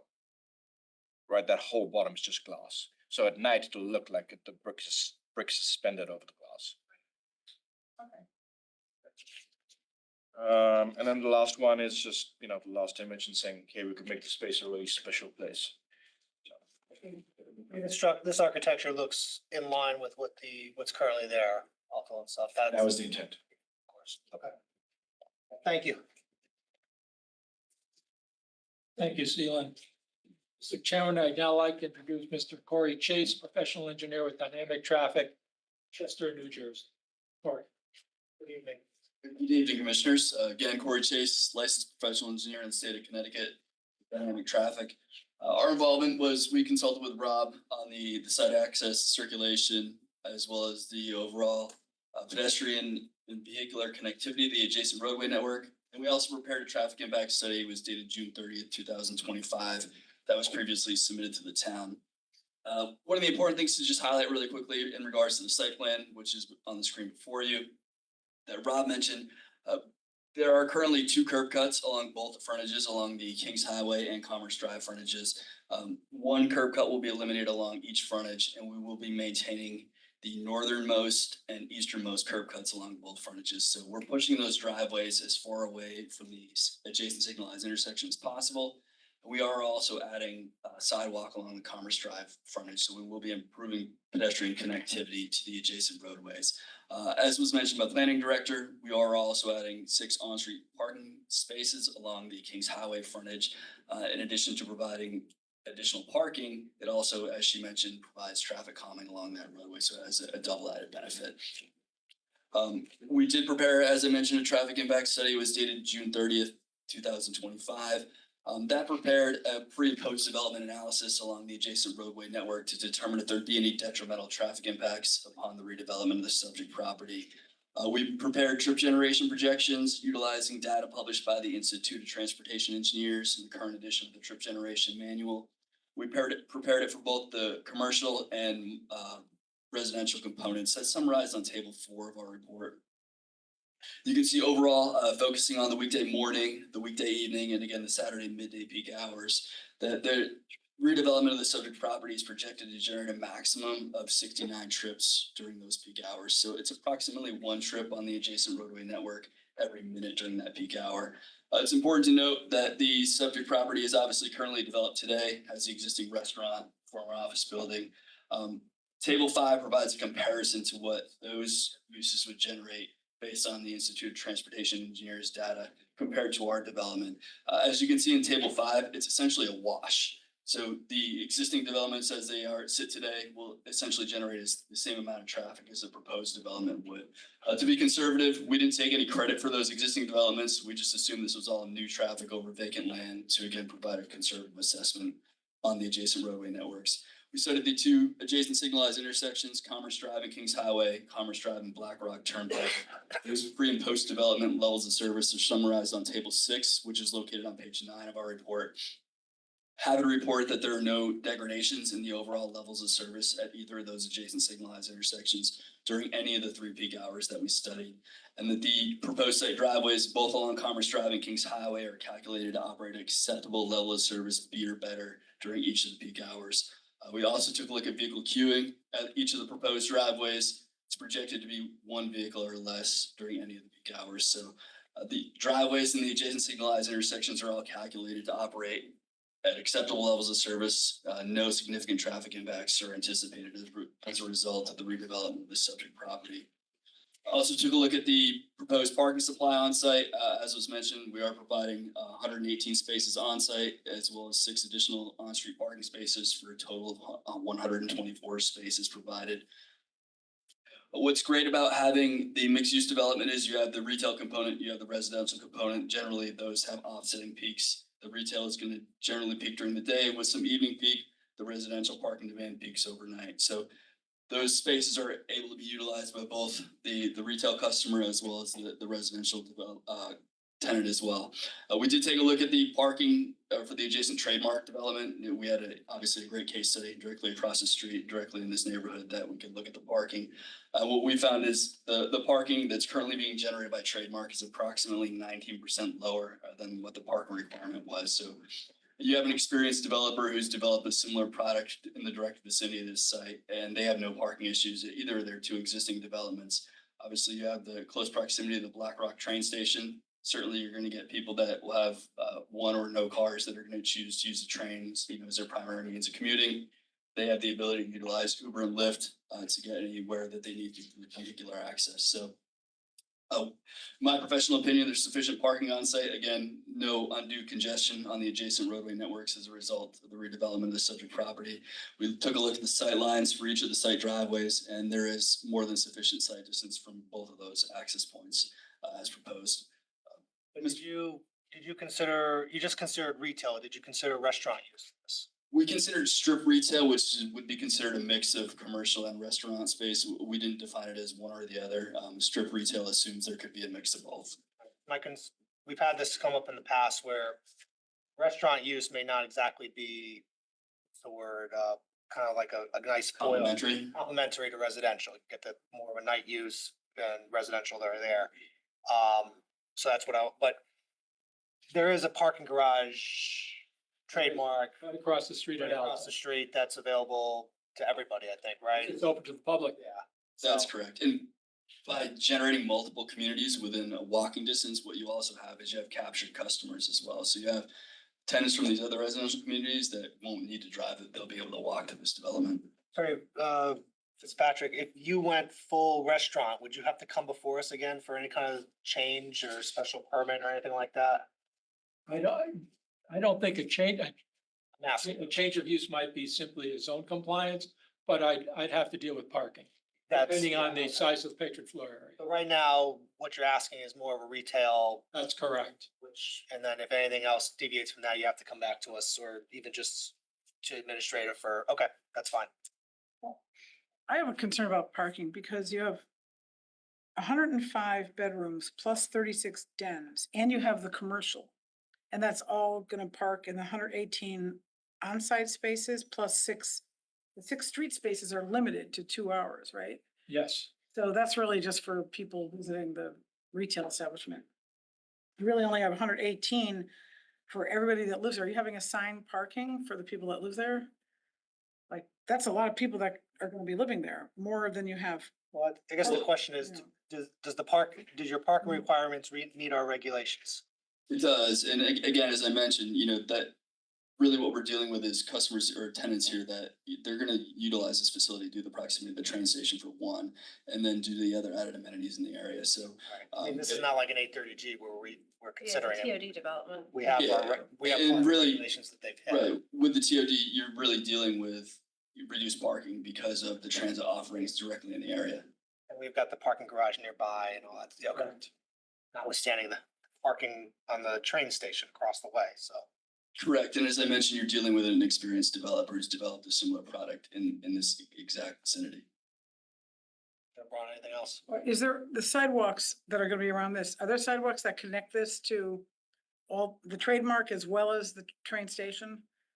There is a direct the way? path to the train station through the Right sidewalk. Horizons next door does not have a sidewalk.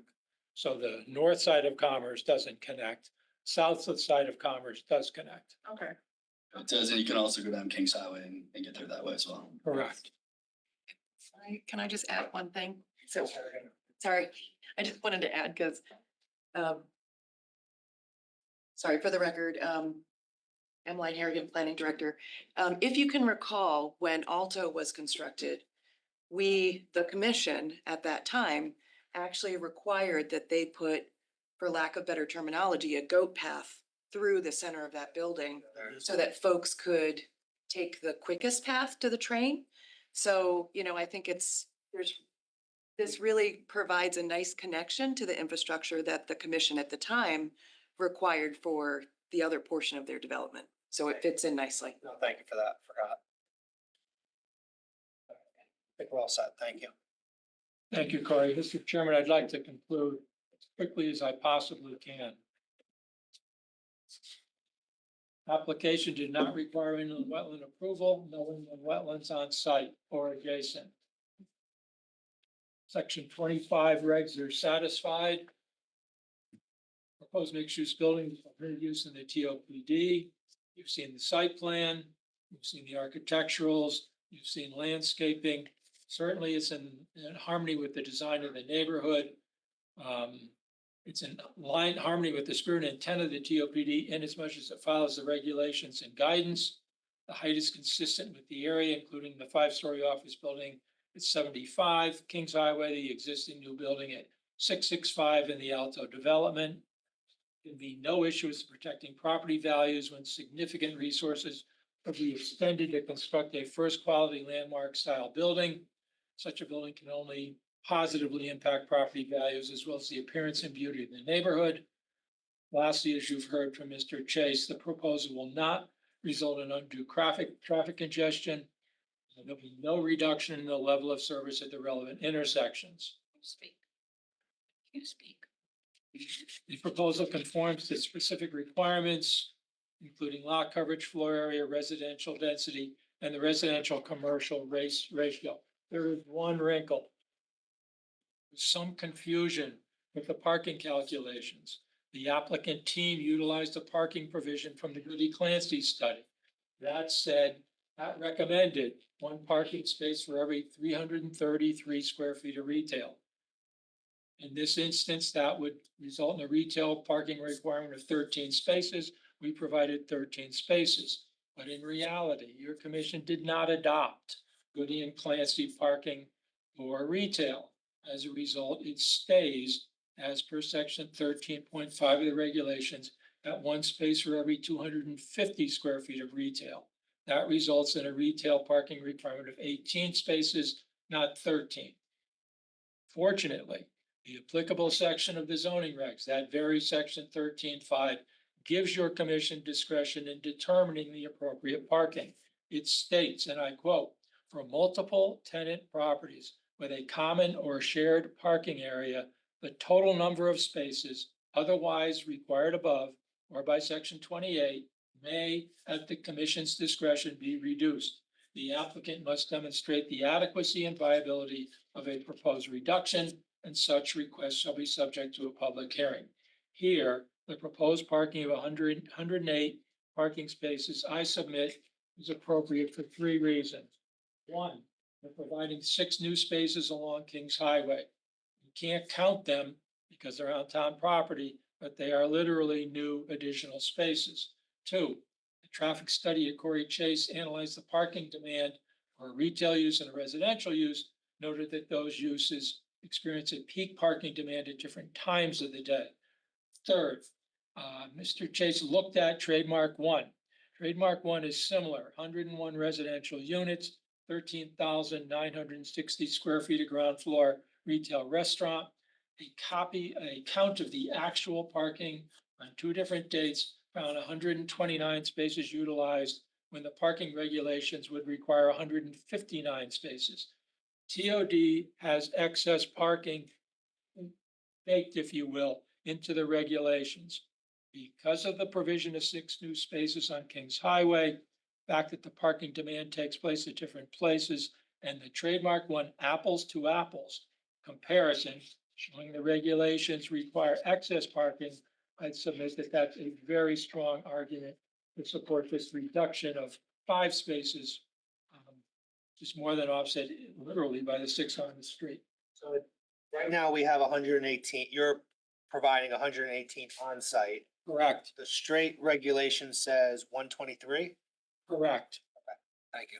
The proposed text amendment provides additional flexibility to address the 20% non-residential floor area requirement in the TODP. This flexibility achieves additional goals as well, specifically encouraging public art, which can engage the public, producing economic and community value. The public art approval process anticipates a submission and interaction with the Arts Commission, and a subsequent submission to zoning for zone compliance approval. For the reasons outlined, I request this application be approved. My clients are here tonight, and they and I, as well as the various experts, would be happy to answer any questions the commission may have. Thank you for your time and attention. Thank you. That was the initial presentation portion of these two items. We'll put it up to public comment. Is there, are you with Attorney No, Patrick? no, this is all public. No, that's fine. I just didn't know if he was, if you were his clients. No. That's fine. I apologize. So come on up, please. Do you want to say? Just state your name, your address, Okay. your comments, Jermaine. I'm totally unprepared. Aside from the fact that I didn't realize we'd go this late, but I just wanted to put a face to the resident who lives across the street from Ash. I thought it was important for you to hear about somebody who's lived in the neighborhood for the last 2 years. We're former residents of Weston, where we had our own house, and we were very excited when we downsized to move to the beautiful area of Fairfield. We love it here. We think it's a wonderful area. I had a lot of hesitation when we moved by Commerce and Kings Highway because we were so used to deer outside our window. We live in Stone Ridge Way, and it has been a fabulous place for us to settle into. We live literally across the street from Ash. Ash has not disturbed us at all. I just have to tell you, the parking has been in the back. My major, first of all, Whole Food has not been mentioned. And I'm having a little bit of a hard time with the traffic pattern that's been reported because it is a busier street. The corner is not a safe street, the corner of Commerce and Kings Highway. There have been multiple accidents. We had an accident recently where they knocked the power light down and power went out. So the fire engines go flying down Commerce. So I just want to give you a sense of, as a resident, that this neighborhood, I thought your presentation was wonderful.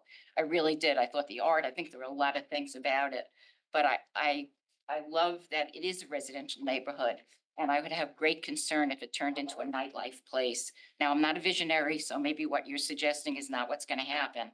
But I would love to see you maintain a residential within the context of that area. I think that would be terrific. So that's really what I wanted to say. Thank you. Can you state your name, please? Marilyn Fine. And your address again? It's 100 Stone Ridge Way. We're in the gated buildings right across, literally across the street. Thank you. But Ash has done a very good job of preserving that. Okay, thank you.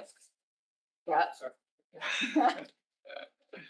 Sorry, that was my spouse. And I share her feelings about, You could just state your name. Your name and, sorry, your name and address. Ken Fine. Okay. Thank you. And I share her feelings about, the light we have, living at Stone Ridge Way. I will put aside my concerns about the elevation of the building and the degree to which it will block our long view from our balcony. That's probably unavoidable. But I do have concerns about the parking. And I think whether or not this will be a problem will depend on the degree of activity in the commercial side of the building use. Just so I understand, the 118 parking spots in the back are for residents only, is that correct? Not really an opportunity for us to answer questions. It's more for a presentation from you. Well, That is my understanding. yeah, if the 118 parking spots in the back are solely for the residents, then it seems to me unavoidable that there will be parking issues if the commercial properties generate a fair amount of activity. Particularly since it's only 6 spaces along Kings Highway with 2-hour limited parking. So I have some concerns about that issue. Other than that, it looks like the art plaza aspect of the project will more than likely add something of a positive visual impact. Thank you. Thank you. Any other member of the public in person for this application? I'm here to talk. Come on up, sir.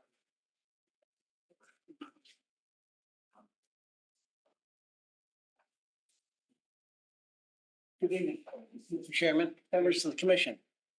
My name is Peter Ambrose, a lawyer in Fairfield, with offices at 1100 Kings Highway East.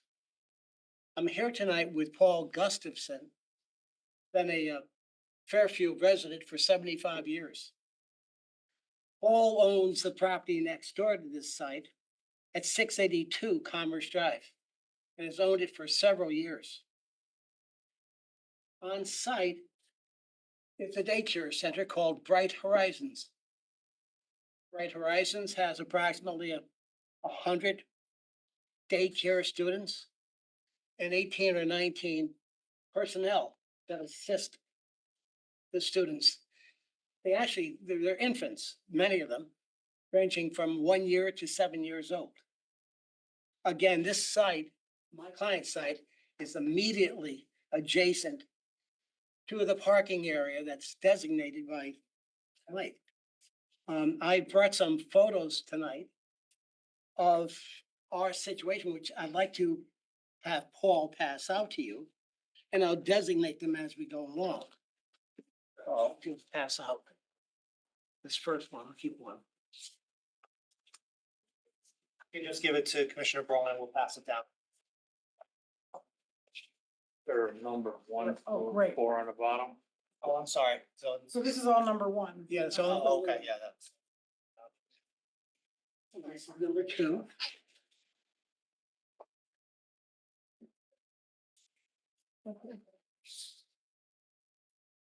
Number 3.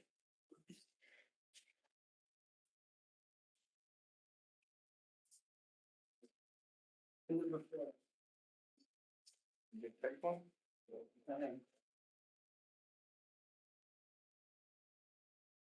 So my client's concern is for the safety of the young children that utilize Bright Horizons as a daycare facility and an early learning center. The children constantly use the playground. There are approximately, as I said, 100 children registered with Bright Horizons. It is our contention that the proposal before you tonight does not provide for requisite safety standards, which should include a safety barrier to prevent vehicles from entering the walkway and the playground area. From what you see in the first, number 1, is a picture of the playground area. Now, tonight, we learned for the first time that the applicant intends to put a generator, which would be in the rear left corner, adjacent to the playground area. And obviously, a generator has noise emissions, or rather has vapor emissions, gas emissions, and noise issues that would directly impact his area. So the generator could be put on other areas of the property. And we would request that the commission restrict the placement of that generator, not in that location, which is immediately adjacent to the playground area, but someplace else on the applicant's property. The second photograph that I passed out, I should get yours.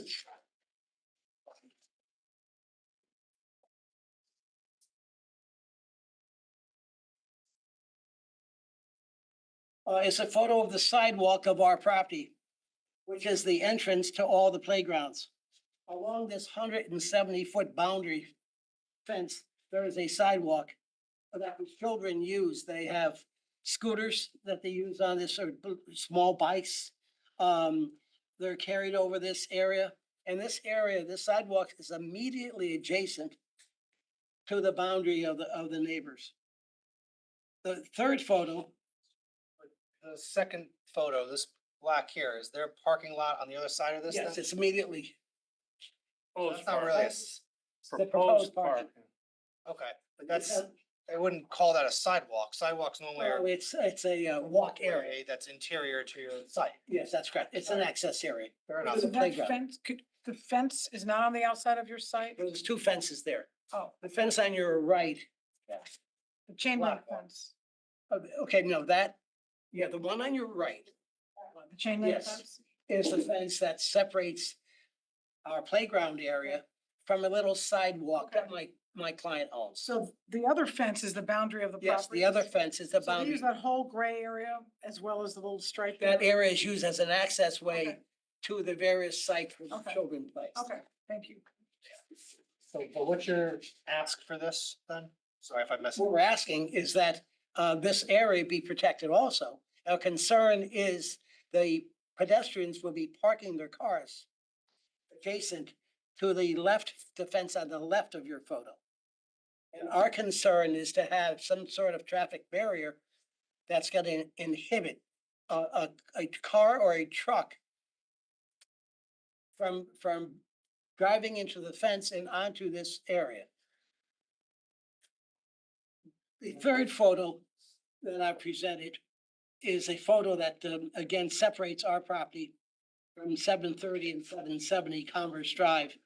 And it shows a portion of the property along which the parking will be permitted, together with the temporary stockpile area, which is shown on, I think, the site improvements on map number C4 that you have. We're concerned about that storage area because it will more than likely be a large storage area, and it will create a dust issue and a debris issue, which will impact, feel, my client's playground for the children. There are ways that it could be mitigated, or that the damage could be mitigated by wetting it down, by a cover to it, or by placing it in some other location of the applicant's property during the construction process. But on the plans we saw, it's very close to our boundary line, and we consider that to be a safety issue. Lastly, the last photo, shows the 170-foot long fence taken from the applicant side. It shows damage to the existing fence from vehicles that have parked along that line just during the last several months. My client is concerned that a vehicle someone might put their foot on the gas, may lose control of the car and crash into his playground area. These concerns are very relevant concerns to my client. And tonight, the generator issue came up. And again, the generator is proposed to be located on the immediate, it would be on the immediate left-hand corner of our playground area. And again, it would have a noise impact and also a gas vapor impact, we feel, on our property. And it should be located at some other location. My client has no major objection to the applicant and to the plans of the applicant. But these issues are safety issues that we want to be more to take into consideration. If the generator is going, I assume it's because there's a blackout. The client's operations open at that point? It's only his building that's out, my building's on. I don't know if that's true one or the other. I guess my question is quite just simply. If one's out, the other's out. One could be out and the other's on. It's gonna say which one If has your the. building is out, is your operation going? I don't think so. Okay, I'm just asking. I would say no. They may dismiss everyone, okay? But if one property is out, which could happen, somebody hits a pole, truck, generator, or a transformer blows, doesn't necessarily mean Bright Horizons transformer blown or they lose power. They're all separate entities. As far as the danger to the parking lot, this has two entrances now, one from Commerce and one from Kings Highway. And you think, well, if somebody parks their car nose into Bright Horizons 170-foot property line, but what are the chances of somebody stepping on the gas and vaulting over the property line and hitting somebody on the sidewalk, if not into the playground? Well, the odds could be slim, but it could happen, and who wants to be responsible for that happening? But on the other case, with the new entrance coming in, somebody could be running away from the police or horsing around and actually get a good head of steam and run into the fence and actually do some really damage. I mean, listen, I understand your initial thought of, hitting the gas pedal on. I mean, I can't be considering, police chases through the parking lot as something, but let me ask you this, and he'll have a chance to rebut. Have you talked to Attorney Fitzpatrick? We have, Okay. we have tonight and, Or tonight, we've discussed our considerations. or tonight, have you? No, but I contacted Bill this afternoon and told him, and also expressed to him our concerns. The only concern they did not. I understand where you're going with this and I'll, rebuttal, we'll hear what they have to say. I mean, I think what you said can be solvable. I wonder if maybe you guys working together and putting some barrier that may even split the property lines might be in order. Would that be something that you guys work together and there's a way of putting this in such a way that maybe it crosses a property line just to protect the children? That's a possibility, I think. For Bill and I think we can work together. And Would you be okay with a condition of approval if the commission so chose to go down that route, that somehow either a recommendation or a condition of approval? That you guys consider either, I'll listen to him about the generator, I'm just trying to get your sense. Our Safety, primary concern is the safety issue, I get the it. barrier. That's our primary concern. And as I said, the generator came up tonight. And also the galley system for the water retention underground. We're talking to Ernie back in putting in some kind of a slurry wall, to prevent any horizontal drainage. There's gonna be hundreds and thousands of gallons coming through that slurry wall and seeping into the ground rather than going into the town sewers. And that could also cross property lines without anyone to see it because it's pretty deep. They put a slurry wall down, then the water will have to be I mean, dispersed. that's up to town engineer and stuff, but we can hear more about that. That's fair. Okay. I just need to be on record that there's an objection to some things and that we could work together and figure it out. Got it. Can you tell me where the generator, is it on the back corner there? Yeah, no, it's right here. I didn't remember him mentioning where the generator was. It's right back here, and it's going to here. It's like right over here? Over here. Number 6. Commissioner Braun. Number 6. I thought so. Okay, thank you. Thank you. Okay. Anything else, Attorney Ambrose? That's it, thank you. Thank you. Thank you. I know we're going a little over, but I think it might be worth seeing what else we have. Any other member of the public in person wish to be heard in this application? Is there anybody joining us remotely? Nobody signed into the chat? Is anybody joining us remotely, please identify yourself by raising your hand remotely, which is the function on the bottom of the toolbar. Raise hands. Is there anybody joining us remotely that wish to be heard in this application at 730 Commerce Drive, 730, 770 Commerce Drive? Any member of the public, last chance, in person or remote? Again, if you're remote, you have to identify yourself by raising your digital hand using the function raise hand at the bottom of the toolbar, bottom of your screen on the toolbar. Wait. Not hearing anything, I'll close the public comment portion of this application. Let me ask you this, Attorney Fitzpatrick, is it worth, you can rebut today and close, is it worth maybe leaving rebuttal open, talking to them for the week and just maybe reporting back next week? I can do that, Mr. Chairman. What I'd like to do is close. I mean, I think there's 3 items that Attorney Ambrose brought up.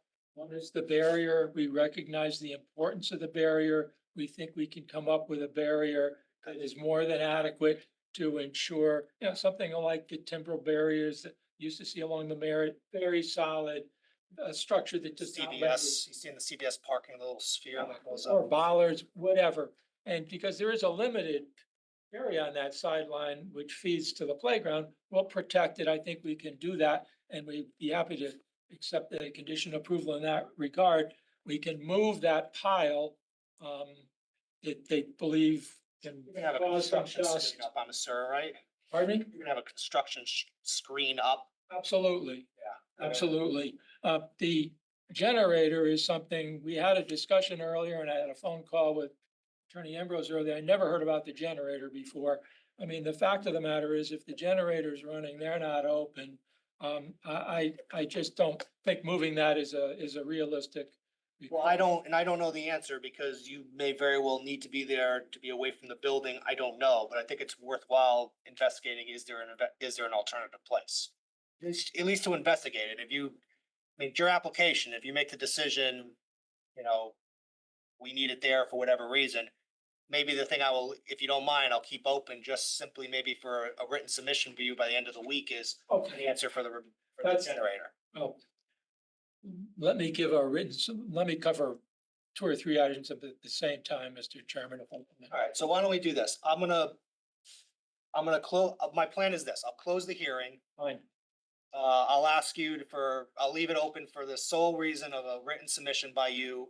To complete your rebuttal, which I would kind of hope and expect would address the issues from Bright Horizons. I Is understand. that fair? That's fair. Okay. I don't think anything else really needs to be done on that. Okay, everybody's very good? Does this item then get reheard on the 8th, a week from tonight, or is it simply a written submission? Written submission by the end of the week, and we can put this up for kind of a decision 2 weeks from today. Okay. In our regular course. In the regular course, we'd see this 2 weeks. Correct. So why don't we just assume it's closed, because it's a written submission, that's pretty easy.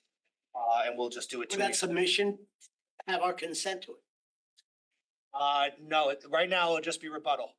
So I expect that you guys will work together. He's gonna report back. And then it's gonna be that. I mean, that's how it's gonna go down. Because he gets the last word. We don't sign it and they don't, I mean, He'll tell, it's one way. yeah, it could be. I mean, it's rebuttal. It's his rebuttal. It's his final rebuttal. He gets the last word. So I'd ask you just to tell me how, if they consent or not. That would be helpful to know. That's fine. Okay. That would be helpful. Thank you. Okay. Thank you. Thank you very much. So I will close the hearing on these 2 items, subject to the written submission that we discussed. Will be on the agenda, our executive session 2 weeks from today. 26th. Thank you for your presentation, Commission. Thank you for staying Thank a you for little letting late. us but complete it. Keep things moving. It works for everybody. So, Thank you. and I'll adjourn the meeting. Thank you. Thank you, everyone. Recording